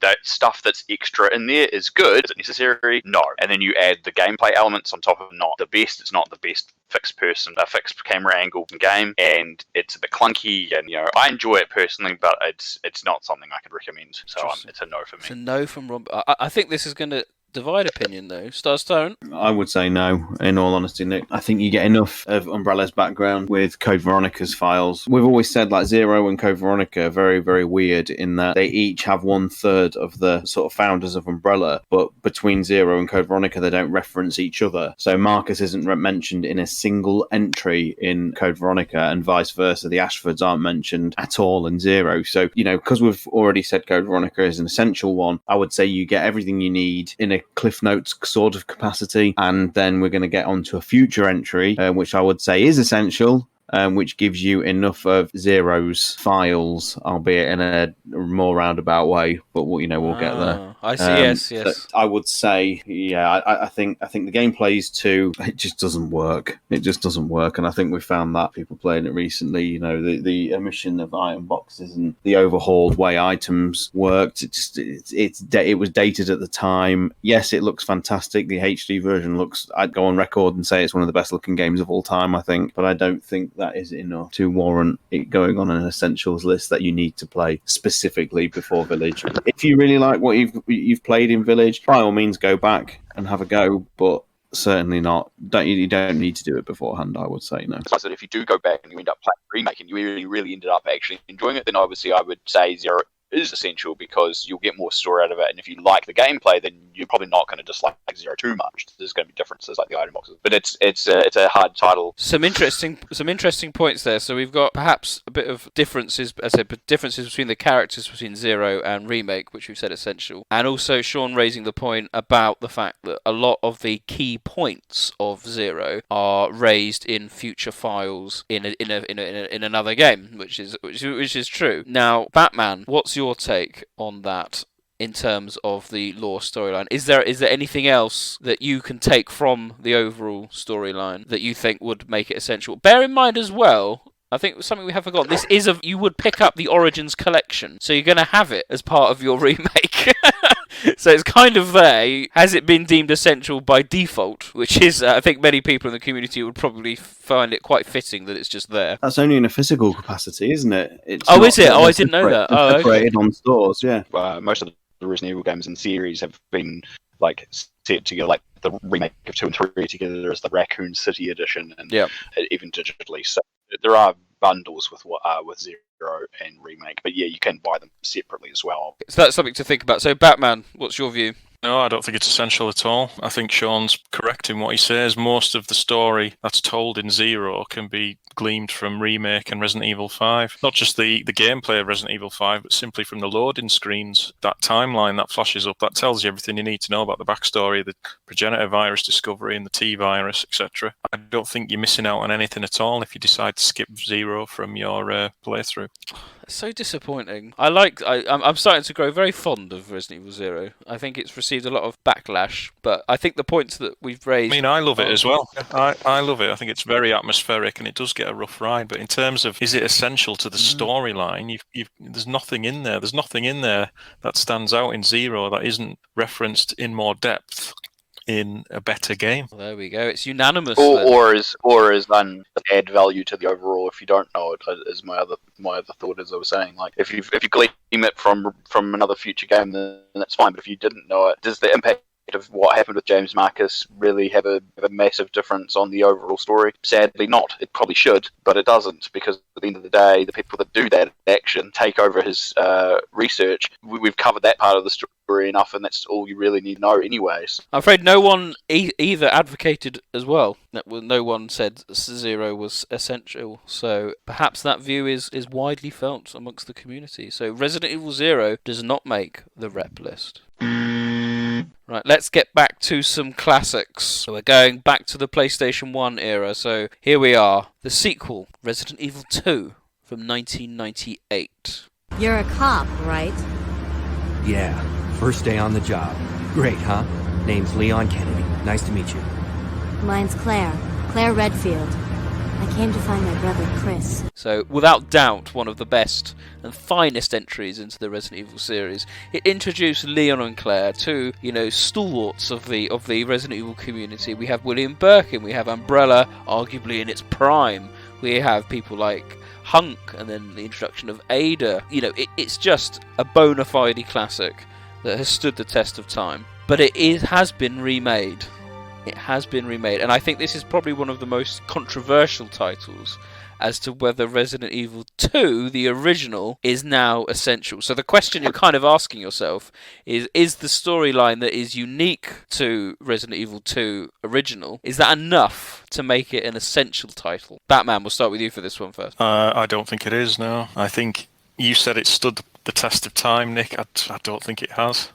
It's the same problem with the original Resident Evil on the PlayStation. It's too outdated now. It's too old. It's not accessible enough. Fans have done the best with things like the HD projects and that to try and bring it back to life, and they have done a superb job. There's no doubt about that, but it's just too old, and the gameplay style is too outdated. The remake, yes, it's cut a lot of content out of the original, which was a disappointing thing, but is that content that's missing essential to the story? I don't think it is. Get nice links back to the first game with like Chris's diary and things like that, but Chris's diary is just a nice nod. It's a nice recap of events that happened in the previous game. It's not essential story knowledge. As much as I malign the remake for going off on a tangent and losing things like the marshalling yard and some story elements, just the fact that it's brand new and it's accessible to so many people and it looks modern and it looks good and it's so much fun to play, I've got to say it supersedes the original game in terms of being essential to your village experience. So it's a no from Batman. Stars Tyrant, how are you going to respond to that? It's my favourite game in the series, right? I do know it's your favourite game in the series. I'd probably recommend to a newcomer to play the remake. Oh. For the same reason that John's just said. For the same reasons. It's the nostalgia thing. Yes, I stand by every single bit of praise and all the superlatives I lavish upon it. I stick by them every day, and I'll take them to the grave how I feel about that game. But you have to think about it from a newcomer's point of view. It's another fixed camera angles game. It doesn't even have the quality of life improvements that literally every game that came after it have. Something as basic as a 180-degree turn. So already it's on the back foot in terms of how it controls and how it plays. Whereas, Remake 2 is a hugely refined modern gaming experience. We've always said, taking away all of its issues to do with the story and the lore as a simple modern Resident Evil experience, it's probably the best over-the-shoulder game in the series. Let's be, just from a pure raw gameplay experience, how the zombies are done, are spectacular. The gameplay is good. It controls really nicely. It's a really perfect game in terms of, its pure gameplay. my issues with it are as a remake, and well documented at this point. So yeah, with regards to that, with the original Resident Evil 2, I would just point people toward the remake, and it pains me to say that because we know how much I've gone on tangents and raged and everything. But I have to think about this from a newcomer's point of view, in leading into the Resident Evil Village, and I would say, play Resident Evil 2 remake, and I'm going to go and have a drink.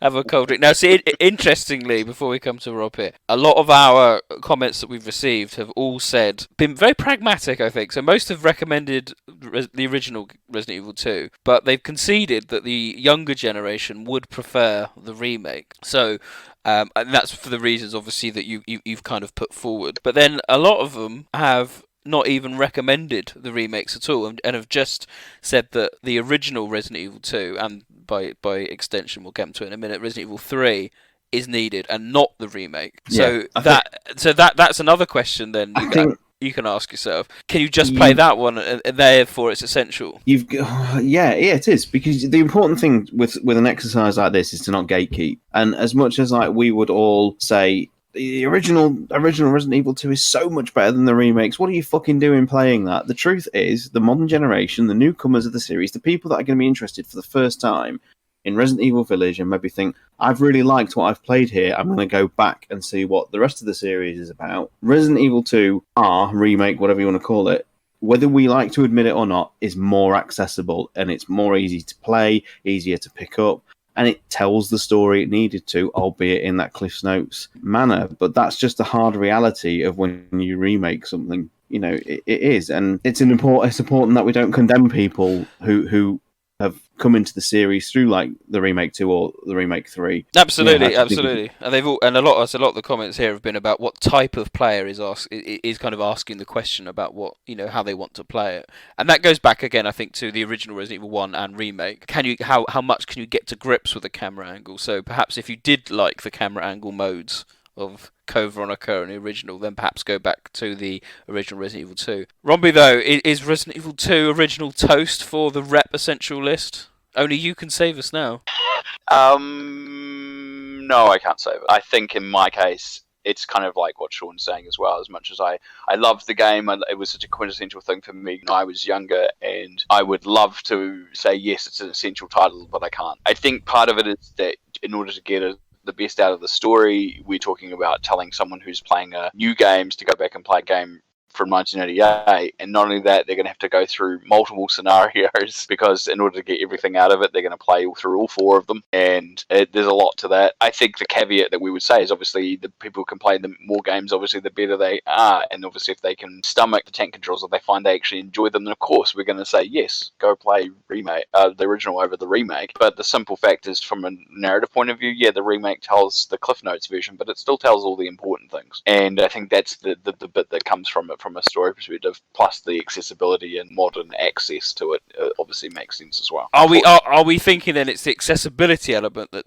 fails? It's one of the most commonly ported games other than probably 4, but it's just that doesn't help, but also the gameplay element, it's aged greatly, obviously, for its age. It was great in 1998, but in 2021, visually and aesthetically, no. And I say that having loved the acting in the original, perhaps even sometimes more than the remake as well, from an emotive standpoint, but still on a full narrative, a visual blockbuster movie type kind of thing. Obviously, the remake has all the pizzazz. It's modern, so. So, well, that's a shock. I would have argued it's still an essential title. Perhaps more so than Remake 2, myself. Why? Because I think you do get everything. And I don't. In obviously Remake 2, we've always. Sorry, in Resident Evil 2, we've always spoken about Remake. We'll do that in a second. And you just get everything you need in Resident Evil 2, and perhaps it's overall the better package. But I'm aware. I personally think that the accessibility issue is what potentially causes it to go. In that Resident Evil 2 Remake does have everything. But So putting the accessibility to one side for a moment, then what do you think is in the original Resident Evil 2 that's missing in the remake that's essential? I think the Claire interactions I think are quite important. The Sherry, because I think Sherry's going to be something that creeps up again in the future. Whether that's essential to Village, I don't know. We're not sure. Get the overall impression that if I had to choose one to play for the storyline, I would probably still pick the original. But it is hard. It is hard because you are right. You are right. We are talking about what do you need to know from the Resident Evil 2 storyline, and that's covered. It's interesting, Nick, because you were talking about it from a character perspective as well. I always think that the balance is that neither the OG or the remake get all the characters perfectly fleshed out. The OG does very well with setting up a better dynamic between Claire and Leon and Sherry, story-wise, than the remake. But the remake also then, I think, does Ada and Annette and William perhaps slightly better than the OG version did. And so I think it's like half a dozen one, 6 of one, half of the other. It's from that sort of perspective, either one has got its pros and cons. So another bombshell there, Resident Evil 2 from 1998 does not make the rep essential list. But we're going to stick with basically the same events of the game, and we've already touched upon it already. Resident Evil 2 Remake. Don't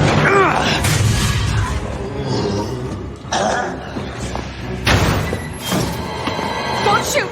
Get down!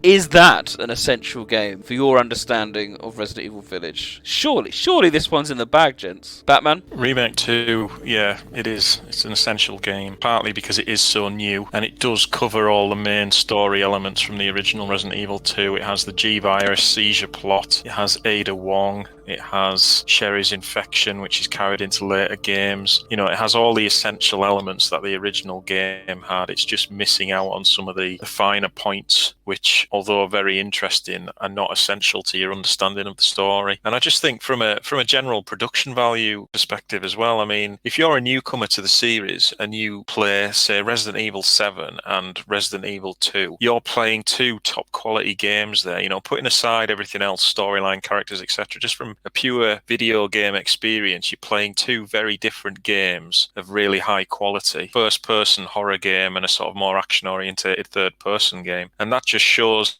the longevity of Resident Evil as a whole, I think, to have different characters, different enemies, different storylines, different gameplay styles, different controls, and having it work and be so successful. I think it's a good advert, Remake 2 and Resident Evil 7, as to why Resident Evil as a brand has been so successful for 25 years. Yeah, I think Remake 2 is an essential game. I do prefer the original, but, for what reasons we're talking about tonight, I've got to go with Remake 2. Rombie? It's yes for me. There's nothing else to really say than that. It's for all the same reasons, really. There's nothing else I can really add to that, unfortunately. It's a case of being just a modern title. It tells enough of the story. I think it's accessible. It's playable on the modern formats. There's quibbles I could have with it on a bit sort of missing and stuff that it's great if you can get more of a deep dive out of it, but they're the same. All the important beats are met. So, Star Siren, is there enough in there for you? If you're someone who is only after the lore, if you're someone who can go back and play, older titles, retro games with the same kind of approach that you would have done back when they were originally released, then throw this game as far into the bin as you can and just stick with the original 2. For the purposes of this, however, it is essential. Covers enough, as John says, it covers enough of the events that anyone who wants to be brought up to speed before they go into Village, it has enough there for that. It's a short game, which I think people will appreciate, really. And it's an interesting point you also made, John, and I think it's a really good thing you said, where they complement each other well, like Resident Evil 7 Village being, one part of this great puzzle that is Resident Evil being in first person. Then you've got a really good example of an over-the-shoulder game, and the fact they've both been released very recently in the last sort of 5 years complements each other well, and it's a good advert to show that Resident Evil belongs to no one, it belongs to everybody kind of thing. I'd actually go one further though with this, and I would say to a newcomer who wants to get brought up to speed, putting aside the fact that it's got 2 in the title, Resident Evil 2, as in the remake, is actually an excellent starting point to the series. And I think they approached the remake 2 with that in mind, by not bringing the baggage of the lore with it, by just basically you could almost say the games start there, and the events of like RE1 and its remake are almost like a playable prequel to how Resident Evil 2 remake's presented. It's almost like the first game doesn't exist in the capacity that we know it, because it's very much told from Leon and Claire and newcomers to this universe, and this is the story now moving forward. You don't get the exposition from Marvin that might confuse new people, because you're thinking, I've not played that first game, even though he summarised it very well, I found, in the original 2. But Resident Evil 2 Remake, with the exception of the fact that it has 2 in it, is, I think, an excellent starting point to anybody looking to get into the series, in all honesty. Some interesting comments there, but it does look like Resident Evil 2 Remake does make the Rep Essential list. Sticking with Raccoon City, I'm going to bring together 2 games here. Resident Evil Outbreak and Resident Evil Outbreak File 2. Too much growth weakens an organization. What should be important becomes overshadowed by greed. Mass production? Ridiculous! Are they essential? And I think here we can actually take a bit of liberty in deciding, perhaps not all the game, is there any particular scenario within Outbreak File 1 and File 2 that you would consider to be essential? Because I think we can be that specific, I think. No. They even create contradictions within the own canon and timeline. For the most part, they fit, but you can't ignore things like the changed bombing of the city. I think, in all honesty, that things like that create more confusion than they're arguably worth having around, because everything else is inconsequential. And you can even look at things down to the level as like flashback. That incident occurred years before the actual May 11th leak. It's all a bit. So I would say no, Nick. Not one scenario, which is the most important scenario. Do you think? No, because even like if you're purely nitpicking, you could say even Desperate Times has trouble linking up with rooms being changed, and Desperate Times, taking the train away. People will nitpick it and say, well, how did the train get back? When it's supposed to. And it's just things like that. Is it just not easier just to let it go? No, just pass. Batman, any disagreements there? Any scenarios that you think could be essential? No, I don't think so. I'm just running through them all in my head now. They're just little things that add meat to the bones of the story of Raccoon City, which obviously the main beats we need to know about are told in the numbered games. So I don't think there's anything here that's essential to learning the story going into Village. So I'm going to have to say no as well. Another no. We also got to talk about accessibility. One of the quite a hard game, locked on PlayStation 2, and if you actually want to play it as it should be, you need a bit of a PC setup and using fan servers. Rombie, what about you? What's your opinion? I'm going to say no as well. I don't even... I mean, Sean's completely right in regards to like the canon connections and stuff, but even if you ignored it and just said, oh, well, look, the main beats kind of on almost like we've talked about with like the original game, and which ending is canon and there's a different ending than what we actually see and all that sort of stuff. It's the incidents happen and stuff happen. Even if you took it on that face value, there isn't anything important that needed to be brought across. So it's more of a case of like, yeah, it adds stuff and it's definitely not a bad thing, but it's not necessarily for people to understand the outbreak in Raccoon City anymore. Yeah, I'm in agreement, unfortunately. Oh dear, another one for this. But I think it's important just to emphasise that the storylines in Outbreak and the files especially do, as John said, do add quite a lot of meat to the bones to the Raccoon City. So I suppose it's one of those things, if you're really, really interested in what's going on in Raccoon City, it's one to pick up. But in terms of the overall storyline, Resident Evil Outbreak and Resident Evil Outbreak File 2 do not make the Rep Essential list. Moving forward, we're getting closer and closer to the destruction of Raccoon City, but before we get there, I think we need to look at some chronicles. Oh yes, Resident Evil The Umbrella Chronicles. My dear Spencer, how the mighty have fallen. Your umbrella has folded, and now you are a fugitive in the same world you once sought to control. Fans of this game, released originally on the Wii and then later the PlayStation 3, will know this is retellings of some of the bigger games in the series, but also it contains a lot of newer storylines that fit into the main canon narrative. It also features the Umbrella's End scenario and the Dark Legacy scenarios. And because we've just talked about Outbreak with the specific scenarios, I think we're going to be very much in that same ballpark here. Certainly the retellings of Resident Evil 3 and 1 wouldn't be deemed essential. for obvious reasons, because they are simply light gun retellings. But what about the other scenarios that you can play in this game? So just as a reminder, you have Beginnings, which is Wesker's little jaunt through Raccoon City, or the outskirts of Raccoon City, back to the facility. We have Rebirth, which is how Wesker survives the impaling of the T-002 Tyrant. We have Nightmare, which is how Rebecca ends up where she ends up in the mansion. There's also a few from Raccoon City, such as Ada Wong's escape in Death's Door, as well as a new telling of the fourth survivor scenario, which was first in Resident Evil 2. Then with the Umbrella's End, which is a proper full-blown three-parter, we then have the additional Dark Legacy scenario, which is from Albert Wesker's point of view. I'm thinking this may make the list, or at least some of them. Rombie, what's your opinion? I am denied about thinking about this. I'm still going to say no. As much as there are narrative beats that are there, and definitely, you've just gone through all the ones that are not retellings of the games, they're not drastic. To me, they're not drastically needed. If you don't know them, you're not really going to be missing out. The fact that they got told in this fashion is pretty much almost the point of why it doesn't matter. Like, if you don't play a light gun game, is it going to matter? No, not really. If you do, you'll get more out of it, definitely. It's kind of like what we just talked about with the Outbreak games. There's more meat to the bones of the story, but is it necessary? No. And then you add the very basic retellings and sometimes weird retellings or expansions of bits from the previous games, Wesker's survival and Ada's survival and all that sort of stuff. The important point is that they survived.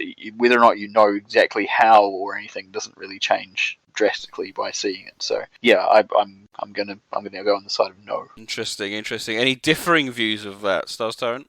No, I would say it's ultimately it's not all that satisfying. Sergei as a character, which gives you some of the shady goings on in Umbrella, is almost designed to exist outside of the series canon, which is why he never really meets anyone of any consequence, other than Wesker, of course. But then that's all done in the sidelines in that game anyway. And I'm just not sure. I mean, is Umbrella's End really as compelling an end to Umbrella as the opening of RE4 is? Is it really necessary? We managed for a few years without it, didn't we? And I'm not even sure what we were given in Umbrella Chronicles is really worth it anyway. Because the thing is, if you go into it, if you just think I'm going to take Umbrella's End because that gives me some closure to that storyline, then you've got all the Talos stuff, which then you're going to go, well, where's that from? So then you've got to go back, and then you've got to play Dark Legacy, and then you may as well just play the whole thing, other than the replays. Fourth Survivor's good. If it a push, you could have Fourth Survivor. Again, down to accessibility and things like that, I wouldn't even say that's worth it, to be honest. That's a good point, and Ada's exit from Raccoon, again, why is there a tyrant attacking her? You really have needed to play Outbreak to fill in that gap, and it's a lot for what ultimately gives you so little. You know what I mean? I'm veering more so on the side that I think it should. I think because we are dealing with Umbrella's End and the demise of it, it's so poorly handled in Resident Evil 4, which we'll talk about in a bit, that I think people need to know that this is how it went down. Yeah, but then it's baggage, Nick. It's baggage because then you've got to read prelude. Prelude to I don't think you do. I think playing.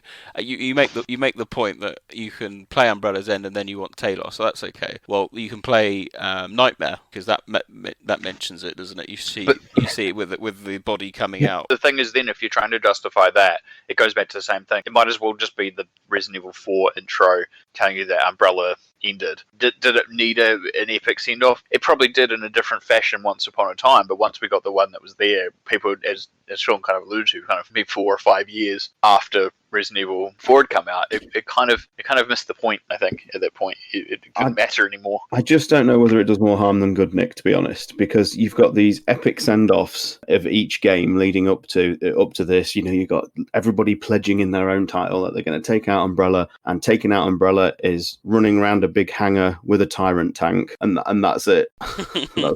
that's Umbrella's End. And I know there's more to it with Dark Legacy and the claiming of the Red Queen, but then that just brings bad connections to the Anderson movies, and it's just, you just have to ask, is it really worth it? Batman. It's a difficult one, this. Purely from a gameplay perspective, I can't recommend it. I think this Umbrella Chronicles in particular has just aged really badly, and a lot of the scenarios just aren't fun to play. Even the main retellings of Zero, the Mansion Incident, and Raccoon City are very, very poor playing it now. From a storyline perspective, it's a difficult one, because what I think is really important about Umbrella Chronicles is the ending where Wesker steals the perfected T-virus and leaks it onto the black market, because that changes the whole perspective of the universe. All of a sudden, the T-virus is available worldwide to terrorist factions and rogue governments, and that's what leads to such a massive increase in bioterrorism incidents throughout the world. And that's the catalyst for things like the BSAA being formed, and events like Degeneration and, Veltro and other terrorist attacks. So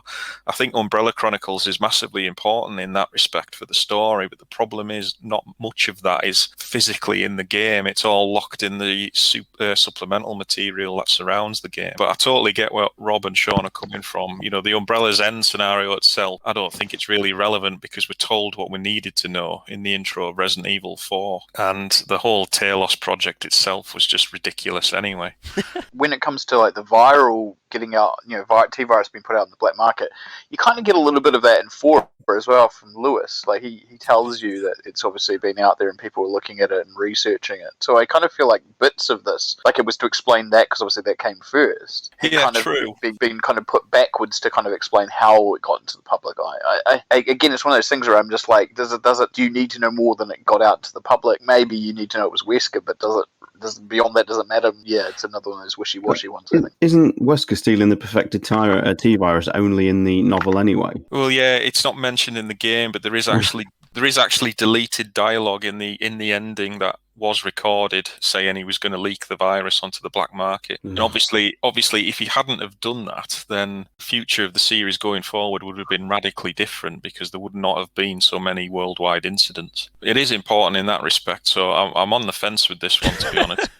If we're talking storyline, I think it does have relevance, but as an overall package, I don't think it should be on the list. Well, this is a lore storyline list to decide if you want to be fully aware of the Resident Evil storyline in at least 10 games. I'm not quite sure we're going to make 10, but there we go. In 10 games, do we need to know this game? Is this an important stumbling block in the ongoing complexities of the Biohazard storyline? Well, if we're going purely for storyline, and if we're struggling to get 10 games on the list, then I'll say yes. Do we need a tiebreaker for this? Because Nick, I assume that you're saying yes, given what you're saying. And Sean and I are saying no. Where's George? Oh dear. Well, I think in the event of the draw, then, because we're a positive, outlooking podcast, Resident Evil: The Umbrella Chronicles makes the list. Squeaks onto the list. Squeaks into the number 10 position, the lowest position on the list. But squeaks onto the list. Against all the odds. That's how we like them here. That's how we like them. Right, staying with Raccoon City, it's one of the big boys. Resident Evil 3, the original from 1999. It was Raccoon City's last chance, and my last chance. My last escape.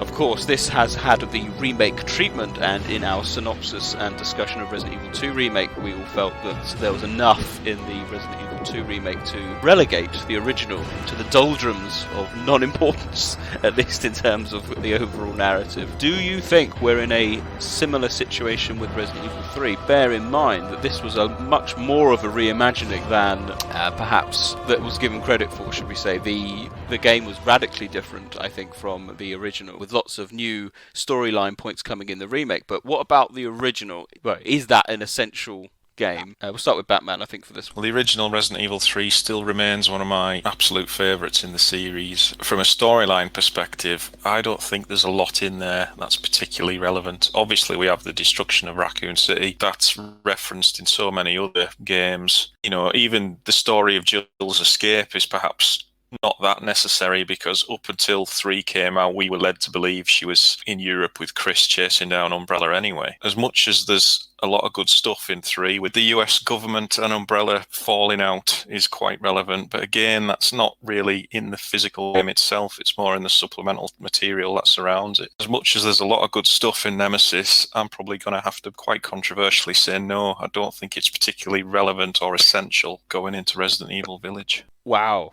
Wow. That's a bold take. Is it just because it's the original, or are you talking about if we quickly kind of bring in remake here? Quickly. Well, we will, because we'll get back to it kind of separately. I'm just wondering whether the actual storyline of both games, which, there's similarities, is that an essential storyline? I don't think it is, because it's essentially just about Jill's escape from Raccoon City, and we know from other games that she escapes Raccoon City.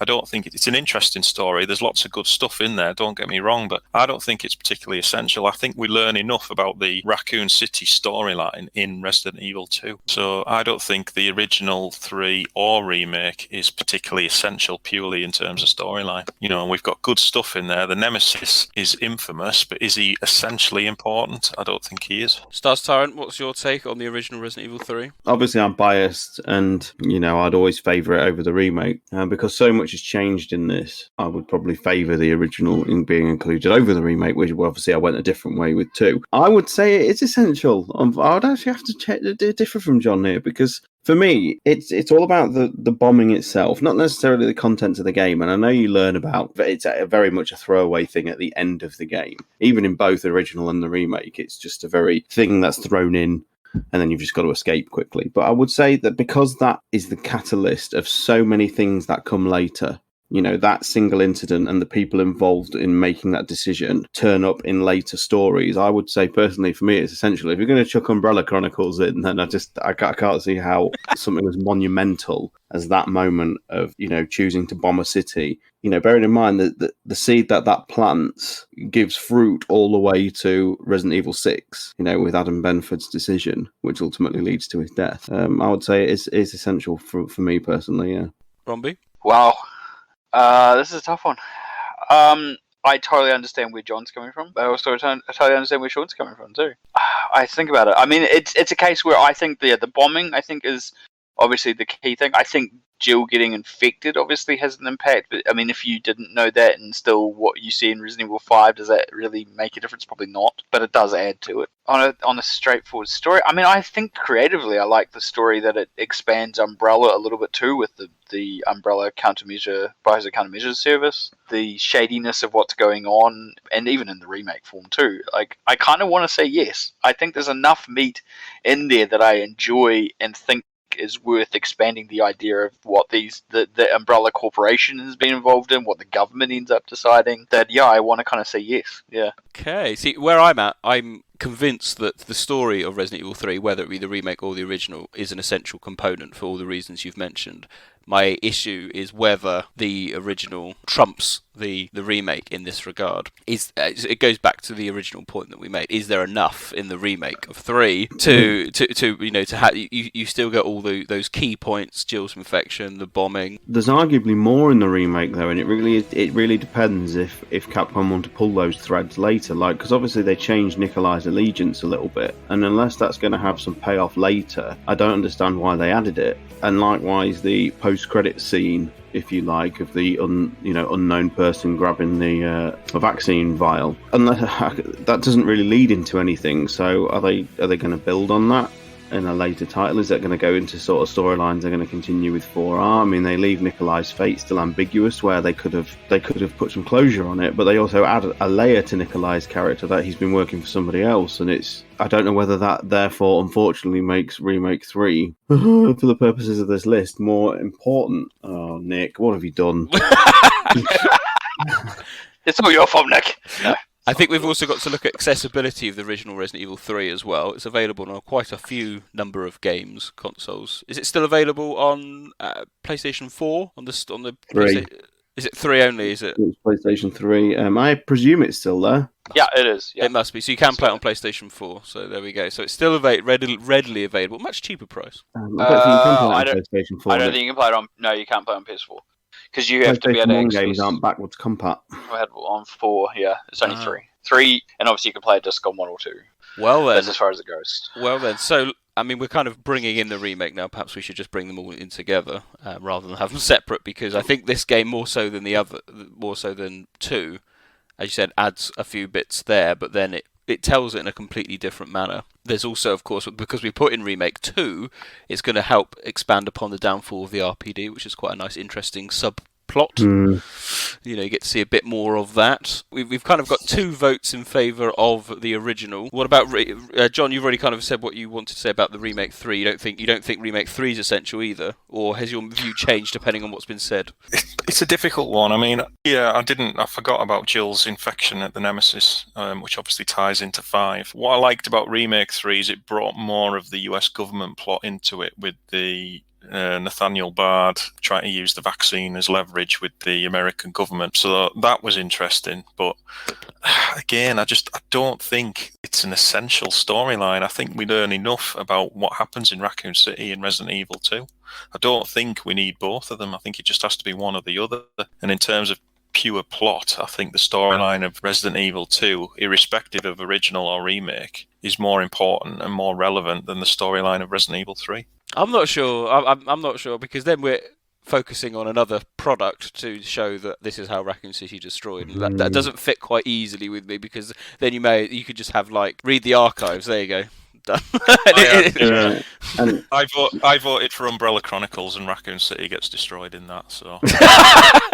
It's fucking rough. That is just fucking rough. But, playing devil's advocate here, Umbrella's end, as unsatisfying as it is covered in the intro of RE4, and also Raccoon's bombing is as well, isn't it? Leon does narrate that for you to bring you up to speed. So I suppose it's there. I just want to clarify. I'm not trying to suggest Resident Evil 3, the storyline isn't important. If you want to get the most out of Village and understand the storyline getting up to that point, I don't think there's a lot in Resident Evil 3 that is absolutely vital that you need to know to get there. I just don't think there's enough in there. I think you're being outnumbered on this one, though, John. No, that's fine.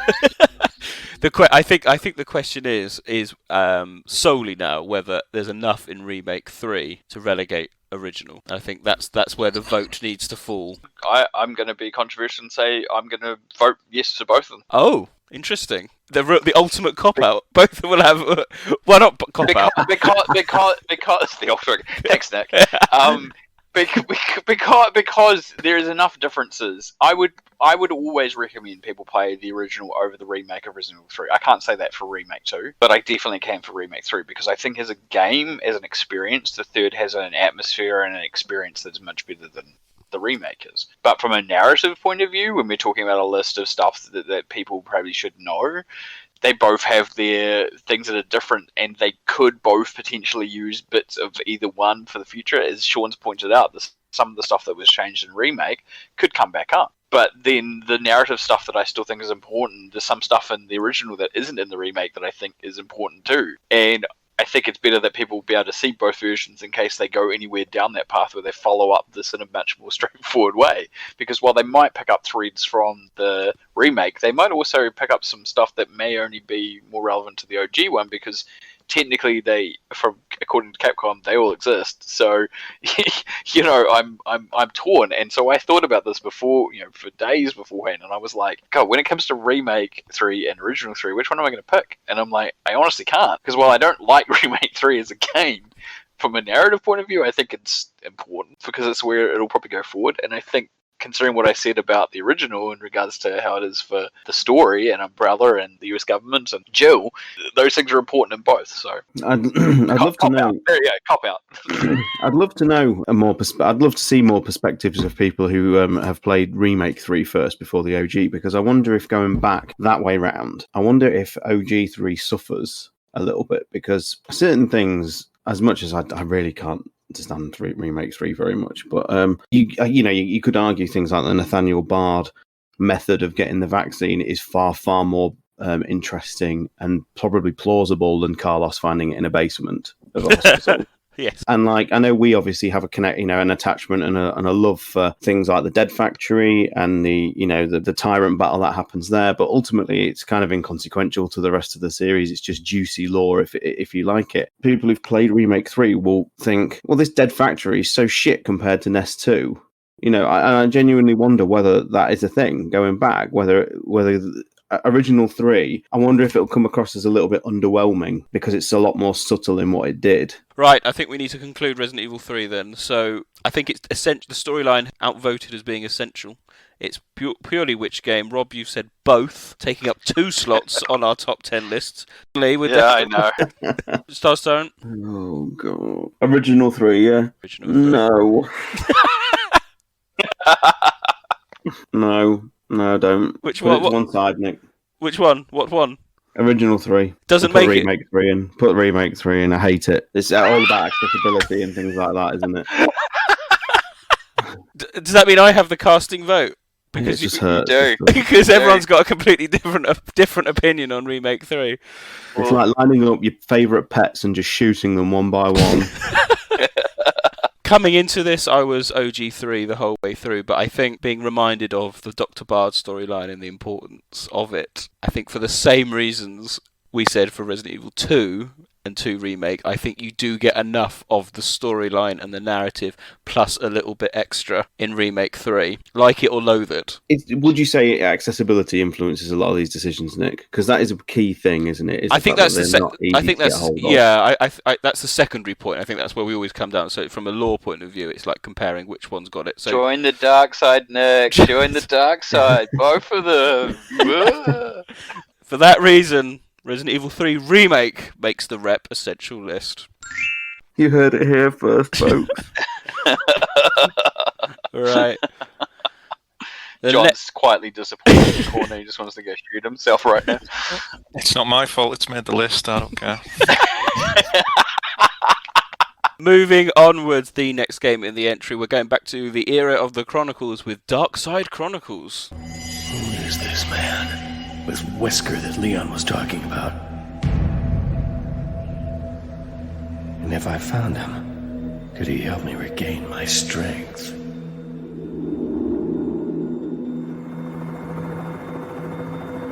Now, a bit like Umbrella Chronicles, and we're quite confident that the retellings of Code Veronica and Resident Evil 2 are not essential for obvious reasons. But what about Operation Javier? This introduces Krauser into the mix. It shows Leon what he's up to post-Raccoon City. It shows Wesker, and it shows the use of the T Veronica virus in a new and exciting setting. But do you need to know this in preparation for Village? Bear in mind, you start the game in a village. Rombie. That is dreadful. Jesus.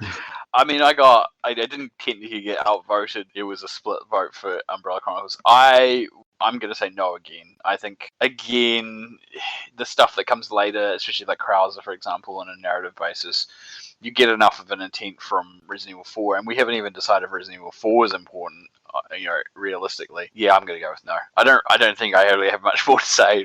Remake 3's taken it out of me. I'll come in now. As much as I actually like Operation Javier quite a lot. Actually, I think it's quite a good one. I can't see it being particularly essential. I don't think there's enough in there. Krauser's nice, but we've got to remember that in RE4, of course, he was a new character then, and whilst we get the backstory, I don't think he's important enough.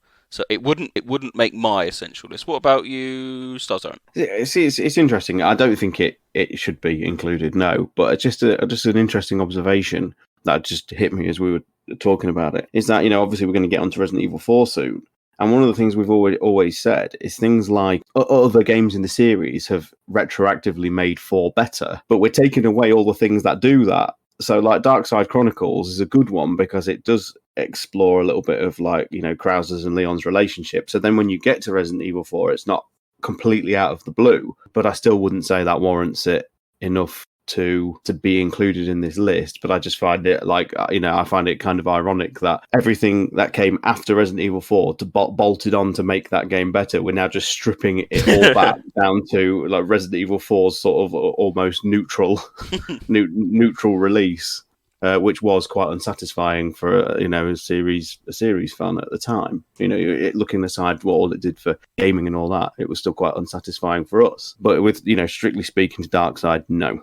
I don't think Javier is inconsequential to the rest of the series.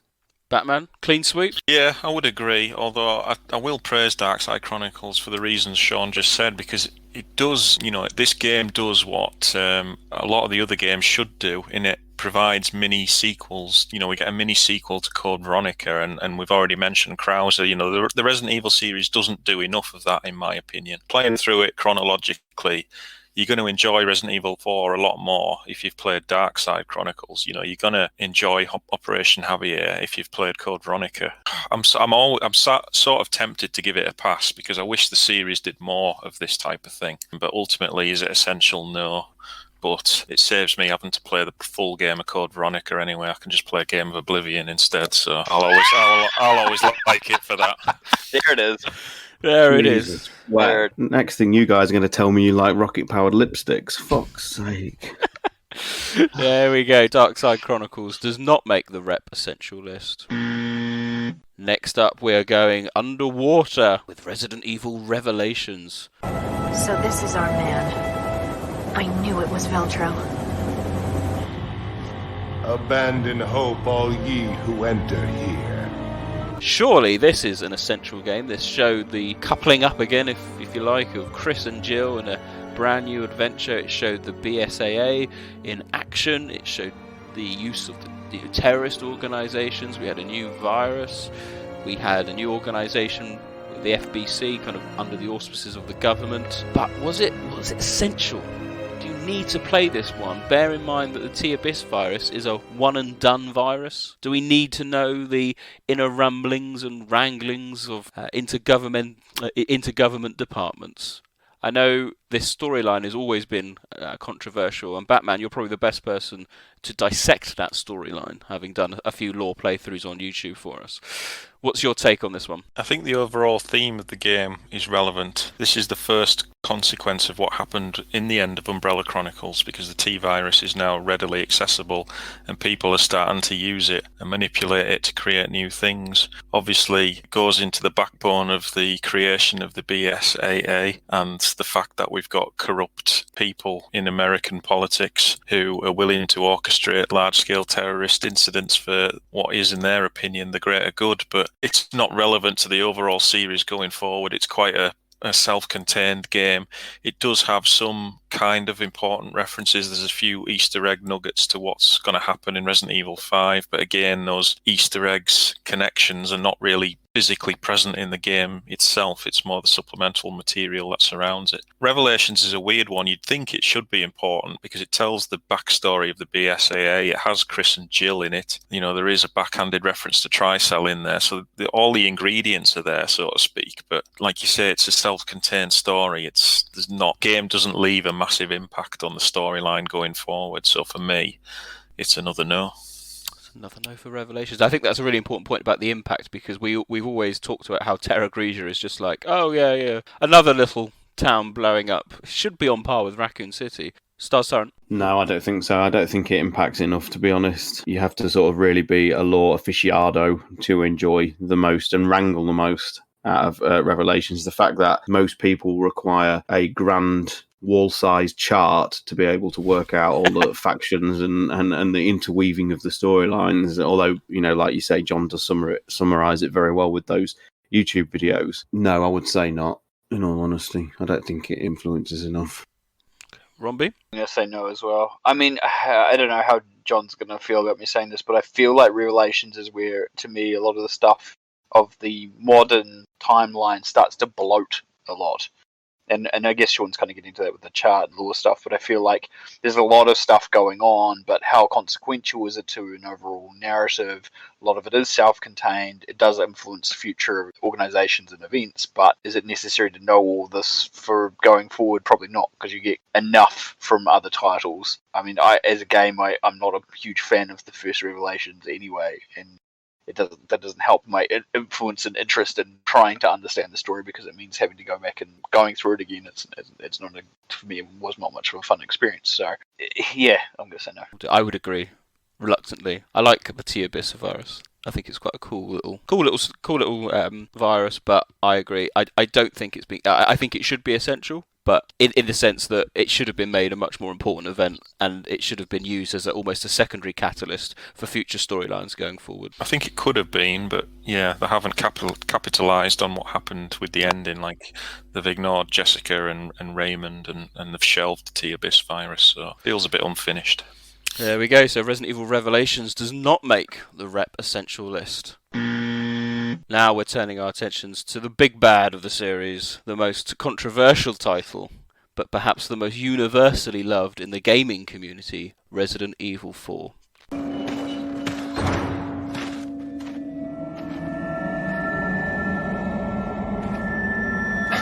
Where's everyone going?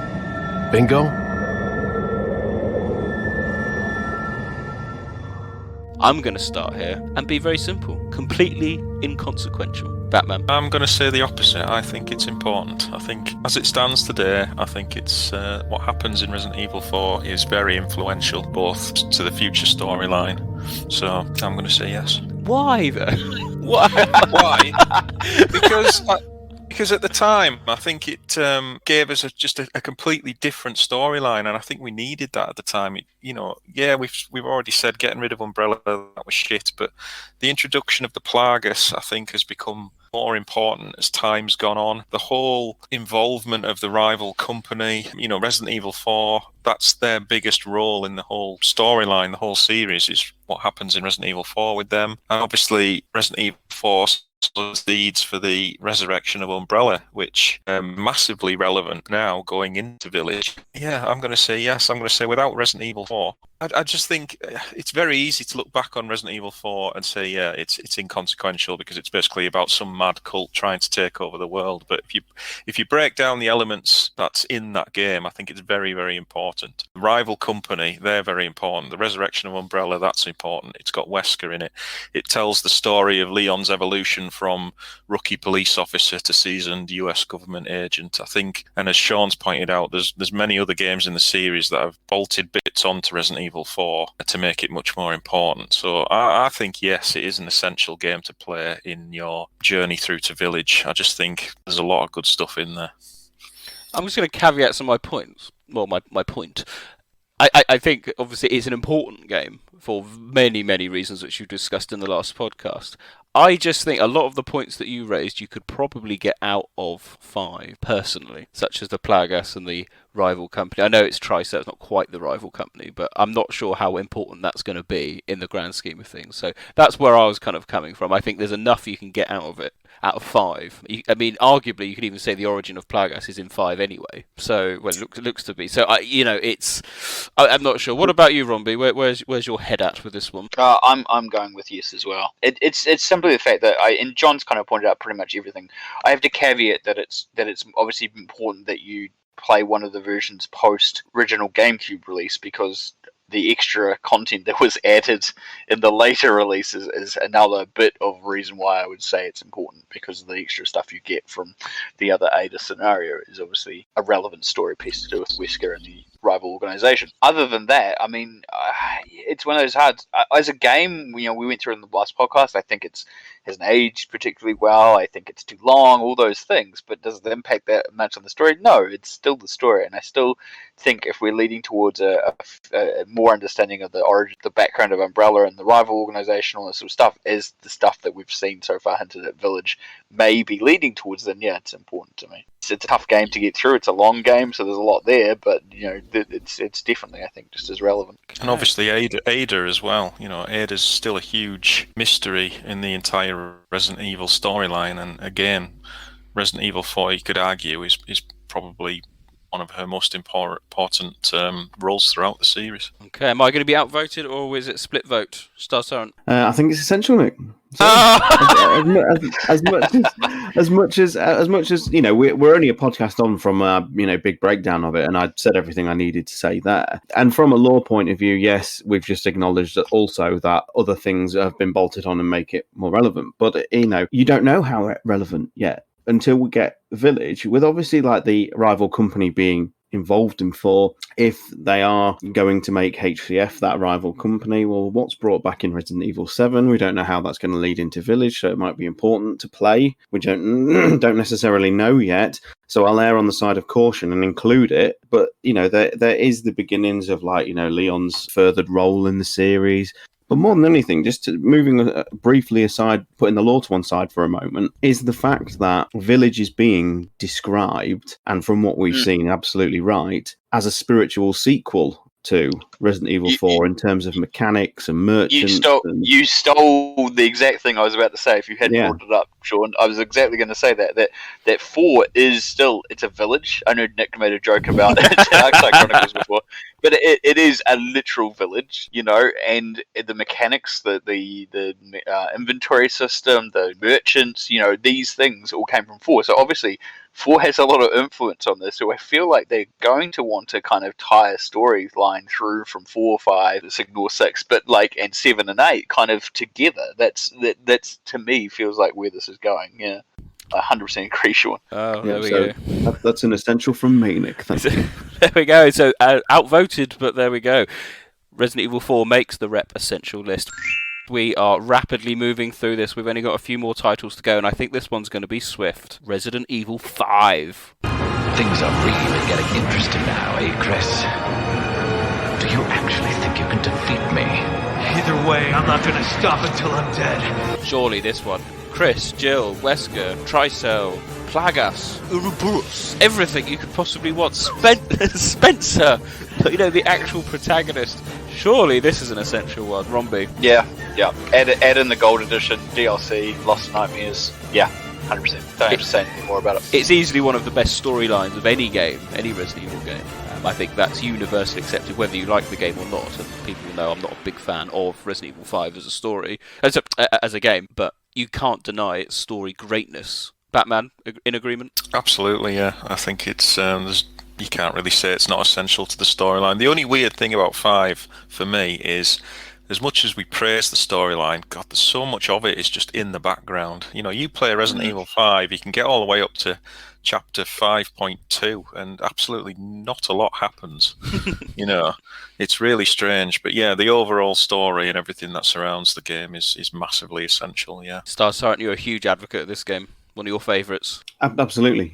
For all the reasons said, and the fact that it is the bookend, in my opinion, to so many of the storylines. With it could have been the end of the series for so many characters, and obviously they're going on to bring Chris back many times in different ways. But I mean, this could have easily been a closure to the series. It's that sort of monumental, and obviously it explores. When we talked about Zero, one of John's reasons for potentially not including Zero is that so much of it's covered in 5. The events and the history of Umbrella and things like that. So it kind of almost makes this essential by default, based on what we've said earlier. So yeah, absolutely, you learn a lot. A lot of it's text screens on loading. I appreciate that, and a lot of the character files that you unlock as you go through the game. There's 12 of them, and they give out a lot. So there's a lot of reading material to do in this, but it's fascinating, and the way it ties back to previous games like Jill's Infection and things. Where I remember, sat there at the time playing Resident Evil 5, literally blown away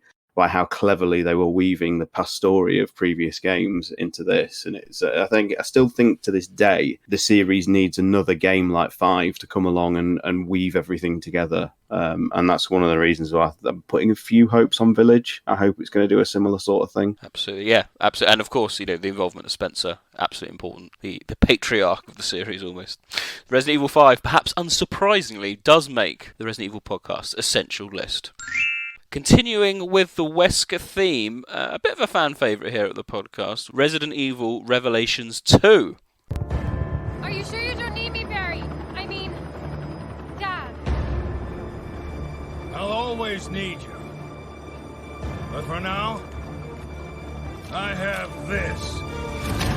Now, if you've played Resident Evil 5, you would have picked up on the Alex Wesker storyline, and you may have been interested to see where that game goes thereafter. And Revelations 2 has all the answers. Is it, though, essential? Starstar. We don't know yet. We don't know yet. Because obviously you need some sense of closure from the fact that Alex gets introduced in 5, and this kind of gives you some, but then it leaves it wide open for a Natalix to return. Until that happens, Resident Evil Revelations 2 for me sits in a sense of purgatory. I love it. It's one of my sort of favourite modern titles. It really won me over, as I've spoken about quite a lot. And, you know, when you sort of tie it in with Heavenly Island and things like that, it all works really well. It's a nice little cohesive story that they built around Alex Wesker, but I just don't know. No, not in the Road to Village. No, absolutely not. Oh, interesting. Batman? No, I don't think so either. I was massively disappointed with what they did with Alex Wesker in this. I appreciate they tried to do something different with her, so she didn't just come across as a Albert Wesker clone type thing, but to just have her dying of some terminal illness and a whole storyline be revolved around some silly mind transfer plot, I just thought it was just massively disappointing for me. And I said, even when the game was released, when we first completed it, I think Natalix, the whole concept behind that, was one of those infinite plot threads that's always going to dangle. I don't think Capcom has any intention of ever addressing it.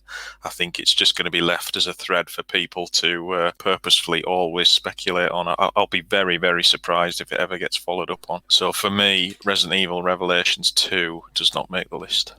Rombie, in agreement? Yeah, I'm kind of with Sean in that I would be interested to see where it goes if it does go somewhere, but I'm also understand where John's coming from too, that it is a bit of a weird one, and should they ever pick it up, how do you really pick that up? So yeah, I don't think it's, especially if towards Village, probably definitely not important, and overall, well, we'll see what happens. I'd agree. I think there could be a future storyline that ties into Revelations 2, but perhaps it won't be in line with Village. I think that's the crucial distinction I want to make. It's interesting because one of the early rumours of one of the fan theories was that all the vampiric women were the characters from Revelations 2, you know, Claire and Moira, and it was going to be Alex exacting revenge on Chris, which would have been a dark storyline to go down, but yeah, it's clearly that's not what's happening. But there is desire, certainly an appetite in the community to try and, you know, get those storylines from Revelations 2 continued. I just don't think it's going to be at this point in time.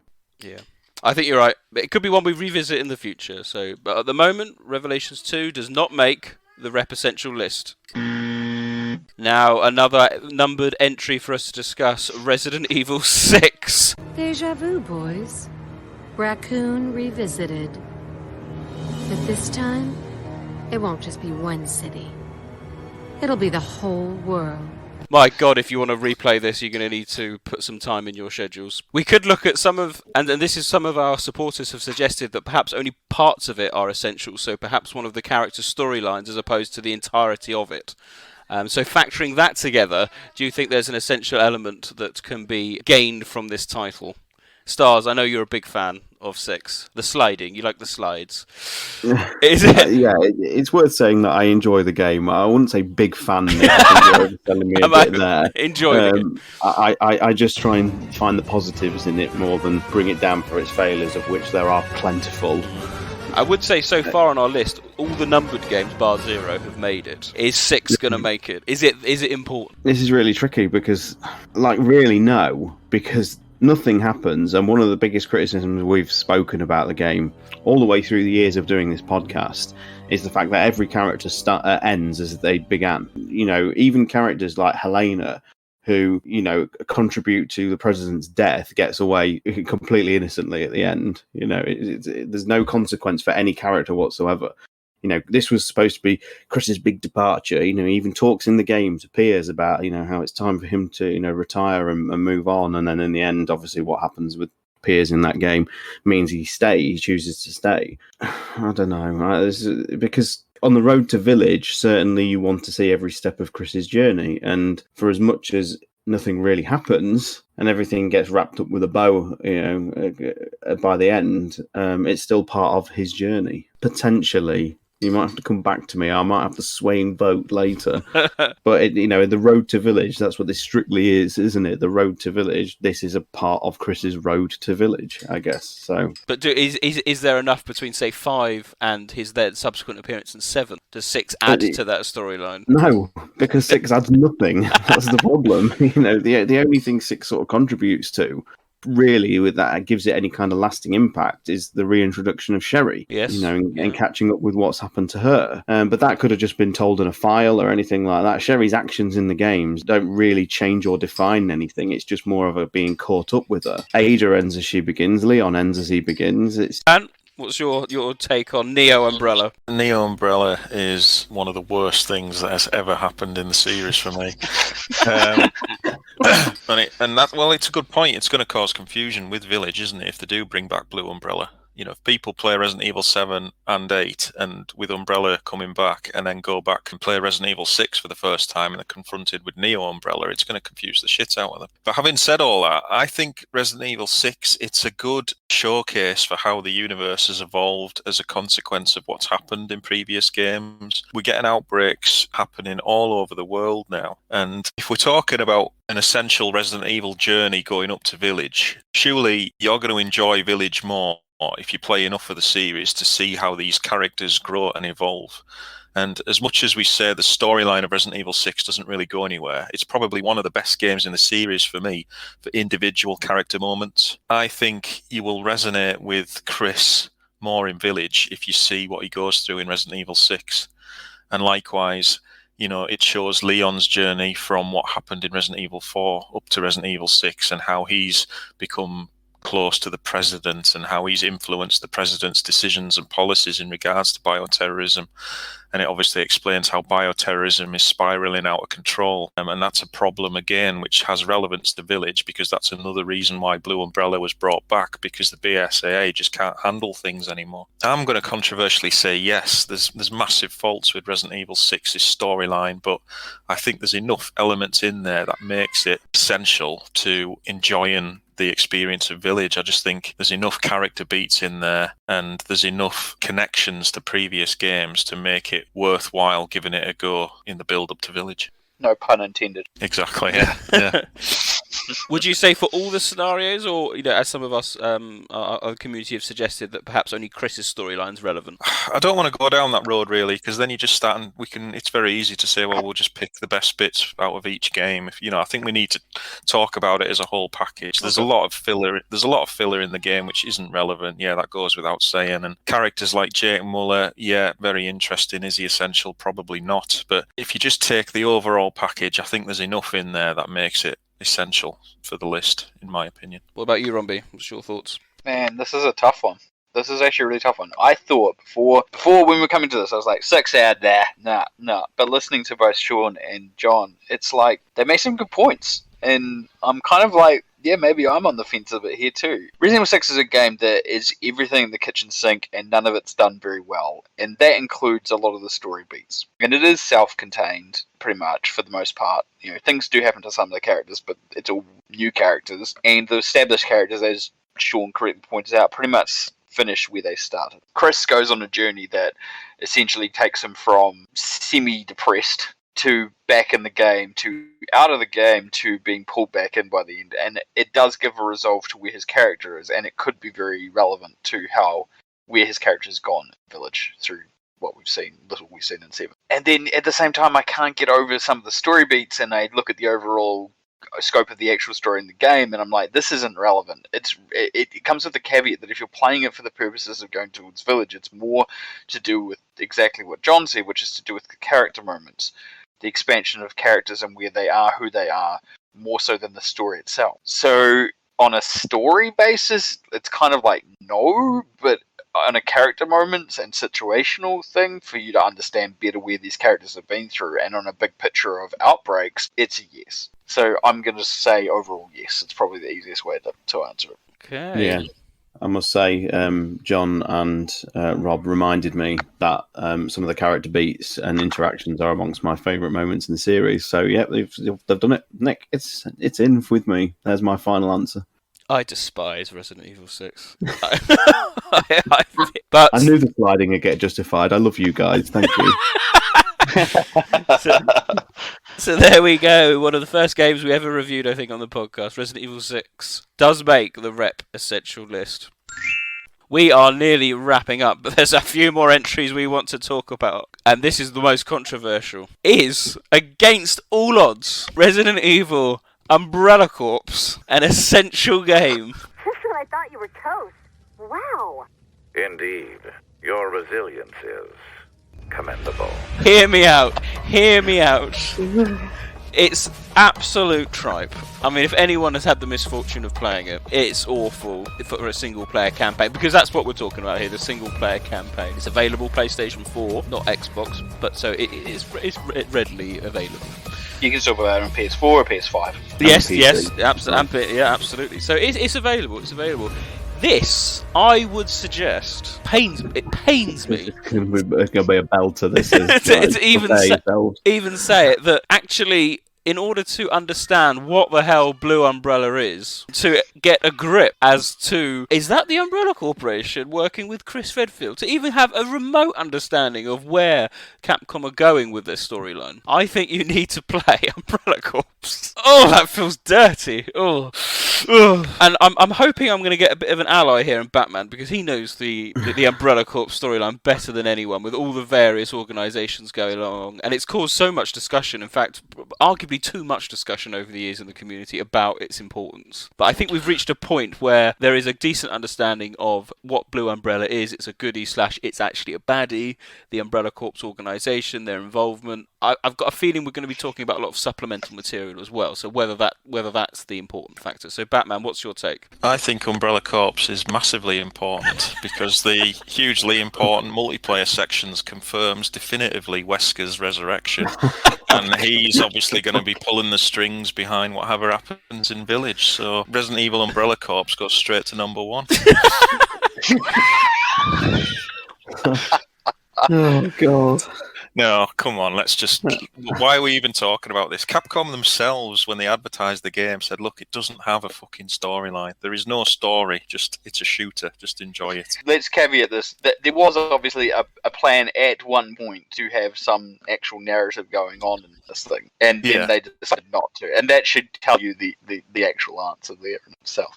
Yeah, and there is interesting elements in it that adds to the world building, if you like, but there is nothing essential in here. You know, they're not going to use a game like Umbrella Corps to sow the seeds for some major storyline going forward. It has the Blue Umbrella logo in it, albeit red and white, but that's it. There's nothing else in there. It's just purely a tactical shooter, and there's some world building elements bolted onto it. That's it. We shouldn't even be talking about it, really. It's completely irrelevant. Starstone? Read a wiki guide or a summary on the internet, because honestly, I fear that someone playing this as part of an excited road to the village might kill off any enthusiasm you have for any later entry in the series. So stay well away from Umbrella Corps, I plead you. Or potentially any interest in the series at all. Exactly, yeah. The experiment is not generally very fun to play, and you will feel your life sapping away as you play it. Rombie, in agreement? Oh yeah, of course. Unless we want to go on another rant about like Antarctic bases still being standing and Umbrella logos on crates. So the final game we actually want to specifically talk about, Umbrella Corps, does not, perhaps surprisingly, you may think, does not make the rep essential list. We have a bonus round. Oh yes, a couple of bonus rounds. Oh, not that noise again. So a couple of questions have been asked when we were proposing this podcast. Was any of the CGI movies, so we're just going to clump them all together and we can have a quick discussion. Do any of the CGI movies, that's Degeneration, Damnation or Vendetta, they're easy watches, aren't they? It's a couple of, an hour and a half of your life. But did you feel that any of them really impact upon the storyline going towards Village? Oh God, what a question, Nick. Because, like we've just said about Resident Evil 6, it's the road to Village for Chris, isn't it? Chris is in Vendetta. I'd argue Vendetta, it muddies the water for Chris, personally. Yeah. I'd agree with that. Out of all of them, I think Degeneration's possibly the most interesting. It is, but it's not outside of a couple of mentions in RE6 files. It's not brought up again, really. I'm struggling, and Damnation, of course, have got some scenes, a bit of Leon, a bit of Ada still unresolved, but they're all very self-contained as well. Yeah, I mean, Damnation's only other appearance outside of its movie is one radio broadcast in Revelations 2, isn't it? So, which we haven't said is essential. I mean, I don't want anyone to sit through Vendetta, and ultimately, Vendetta doesn't do anything to Chris's character. I mean, it almost, like you say, it stands out anyway, because it doesn't sort of match where Chris is in his life at that moment. So I would say no to all three. All three. You know, Batman. Yeah, same. And the movies are hampered, aren't they? Because they have to cater towards new audiences more than the games. So they're always going to have self-contained storylines so as not to confuse new audiences. So I'm not dissing them in any way. I enjoy elements of all three of them, but I wouldn't say any of them are essential to the storyline going forward. Same here. I mean, it's one of those things where if you watch them, you'll enjoy them for adding some more interesting stories with these characters, but for relevance towards Village, No, there we go. So I'm afraid fans of the CGI films, none of them have made the rep essential list. We have one space left on our top 10. 9 spaces have been taken. We now finish off with a round robin. I'm going to go through a couple of other canon, debatable, entries into the Resident Evil series. All I need from you guys, a yes or no for any of them. Here we go. Operation Raccoon City. No. No. No. Resident Evil Gaiden. Yes. No. No. No. Oh, shame. The Mercenaries 3D. No. No. No. Confidential report. Yes. I'm off. I'm guessing that's a no. No. No. Mahara Desire. No. No. No. Heavenly Island. No. No. No. Finally, Biohazard the Stage. No. No. No. And not Voice of Gaia either.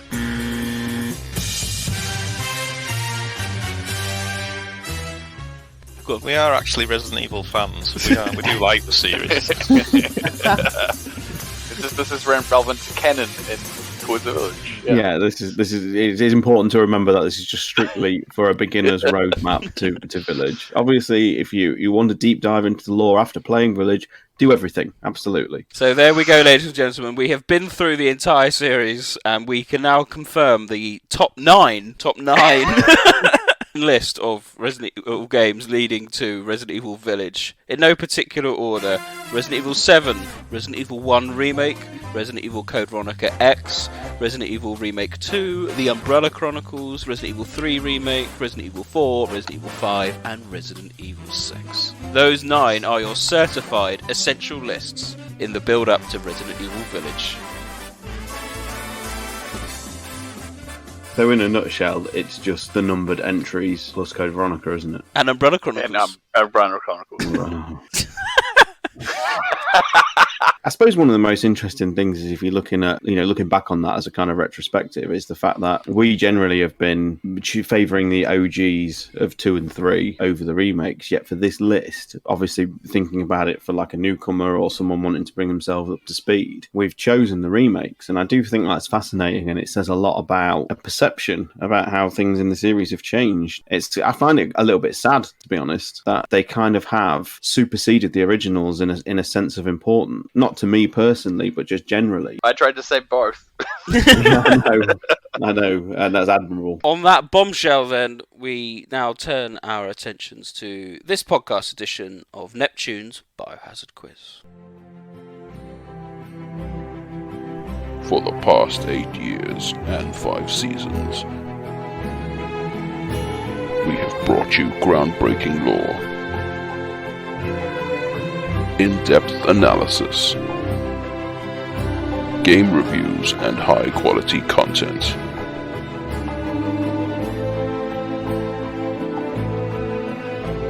We've also brought you untold controversies, countless tales of underhand tactics, all in aid of the quiz. I'd just like to announce, everybody, that this is 0 points for me this week. Thank you. Goodbye. So my nomination person said 7, but I didn't agree with 7. I said it was 17, and then you said it was 17.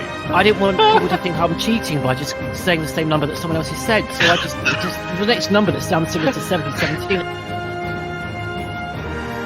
I swear I did not cheat, yo! Jesus Christ. That's a fucking question, isn't it?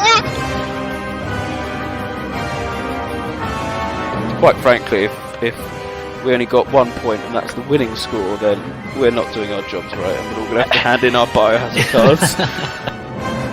Welcome to Neptune's Biohazard quiz. Batman.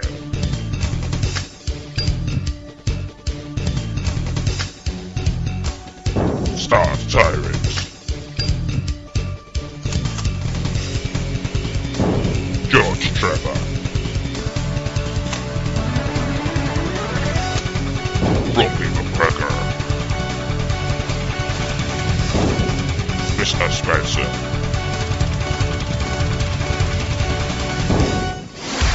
Neptune's Biohazard quiz. Everyone can clear their desktops. You can open up Notepad. We've got 5 brand new questions. Let's go. Question at number 1. Where do you find the assault rifle scope in Resident Evil 3 Remake? I don't even think I ever picked it up. Is that only in easy mode? Quizmaster should know. Because obviously it's an easy mode item, isn't it? I've no idea. Is it? It's not in normal, is it? I don't think you can get it. It's maybe an unlock for new game pluses or whatever. Or Well, don't worry, lads. The Quizmaster wouldn't expect a question like this without researching the question first, so it's all good. Question number 2 comes in from Zombie Girl. Outside of Helena Harper and Angela Miller, who is another character Laura Bailey has voiced? Question number 3, a new type of question. Let's see how this goes down.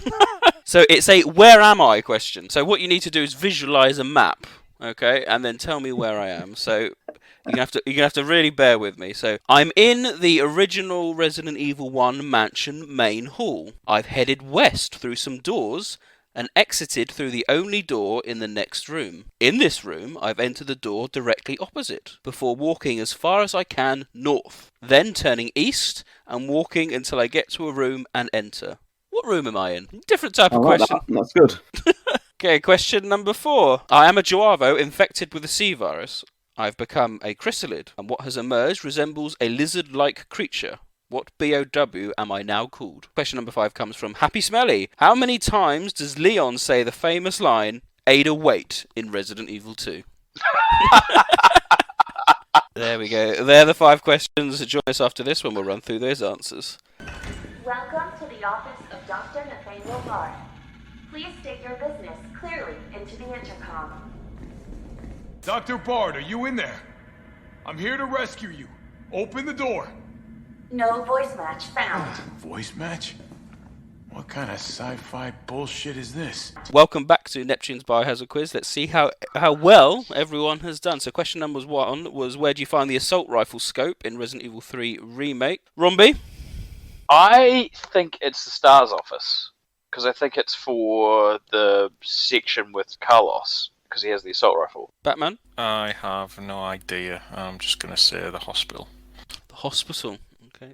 And Star Tyrant? I'd remembered after you moved on that, of course, you play as Carlos, and that's where you get the unlockables. I was thinking it was for Jill, which is why I had some confusion with her easy mode assault rifle. I just went for a guess, Armory in the RPD. Right, it's the West Office in the RPD in the security box. So there we go. No points there for anyone. So question number 2 was outside of Helena Harper and Angela Miller, who is another character Laura Bailey has voiced. How well is your voice acting knowledge, Star Tyrant? I know this. It's Sherry Birkin in Dark Side Chronicles. Okay, Rombie? Yeah, I was going to say Sherry Birkin. Batman? Yeah, I was. I don't know how I knew that, but That was in my head. Sherry Burke in Darkside Chronicles. It is Sherry Burke in Darkside Chronicles. Well done, well done. I think a bit of George has influenced us after all these years.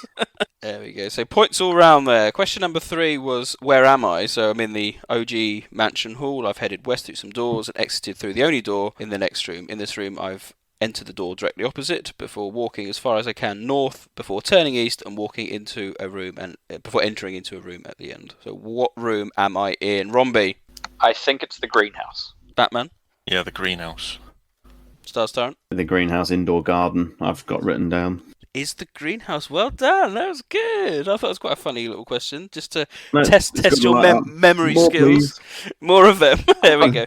I'm glad I got you to repeat it, because the first time I heard them back front and I put myself in the outside garden. And then when you repeated it, because I was like, man, hang on, maybe I got my west and east confused somewhere in the middle there, because I couldn't think. Like I thought I was going west, and I was like, no, hang on, that can't make sense. Well done, well done. So question number 4 was, I'm a Joavo infected with a C virus. I become a chrysalid and have emerged as a new BOW that resembles a lizard-like creature. What am I? Batman? I think it's the Strelats.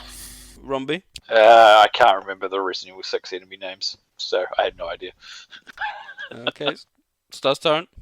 It is the Strelats, and I'm pretty sure this question came up in like Biohazard Stars 3. Probably. I think it's a recent one. It's more recent. This, so definitely a repeat question. This. Apologies. Well, we're only up to variant question. We are only up to about question 500 in 10 years, so apologies. Yes, it is a Strelat. So points there to Rombie. I'm sorry, to Stars Tyrant and Batman. And finally, question number 5 is, how many times does Leon say the famous line 808 in Resident Evil 2? Rombie. I guess 5. I have no idea. 5 times. Batman. Oh, I don't know. I'll say 6. 6 times. Stars Tyrant. Is it across all 4 scenarios? I bet as well, isn't it? I don't actually know. Happy Smelly just sent it to me. I haven't. I'm gonna go 3 because I was trying to run through them through my head, but I'm not as keen on Leon B, so I don't know the difference. 3 is 3 times. Point to Stars Tyrant. Well done. Well done.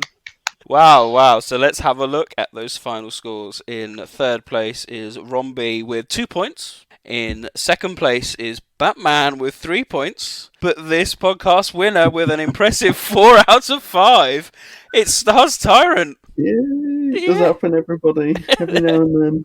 Congratulations, Stars Tyrant. Thank you. There we go. Sharper of mind in the morning. Yeah, a recording in the morning. And we'll get a winner. There we go. So that does finish this podcast edition of Neptune's Biohazard Quiz. Join us next time when we'll have some more questions.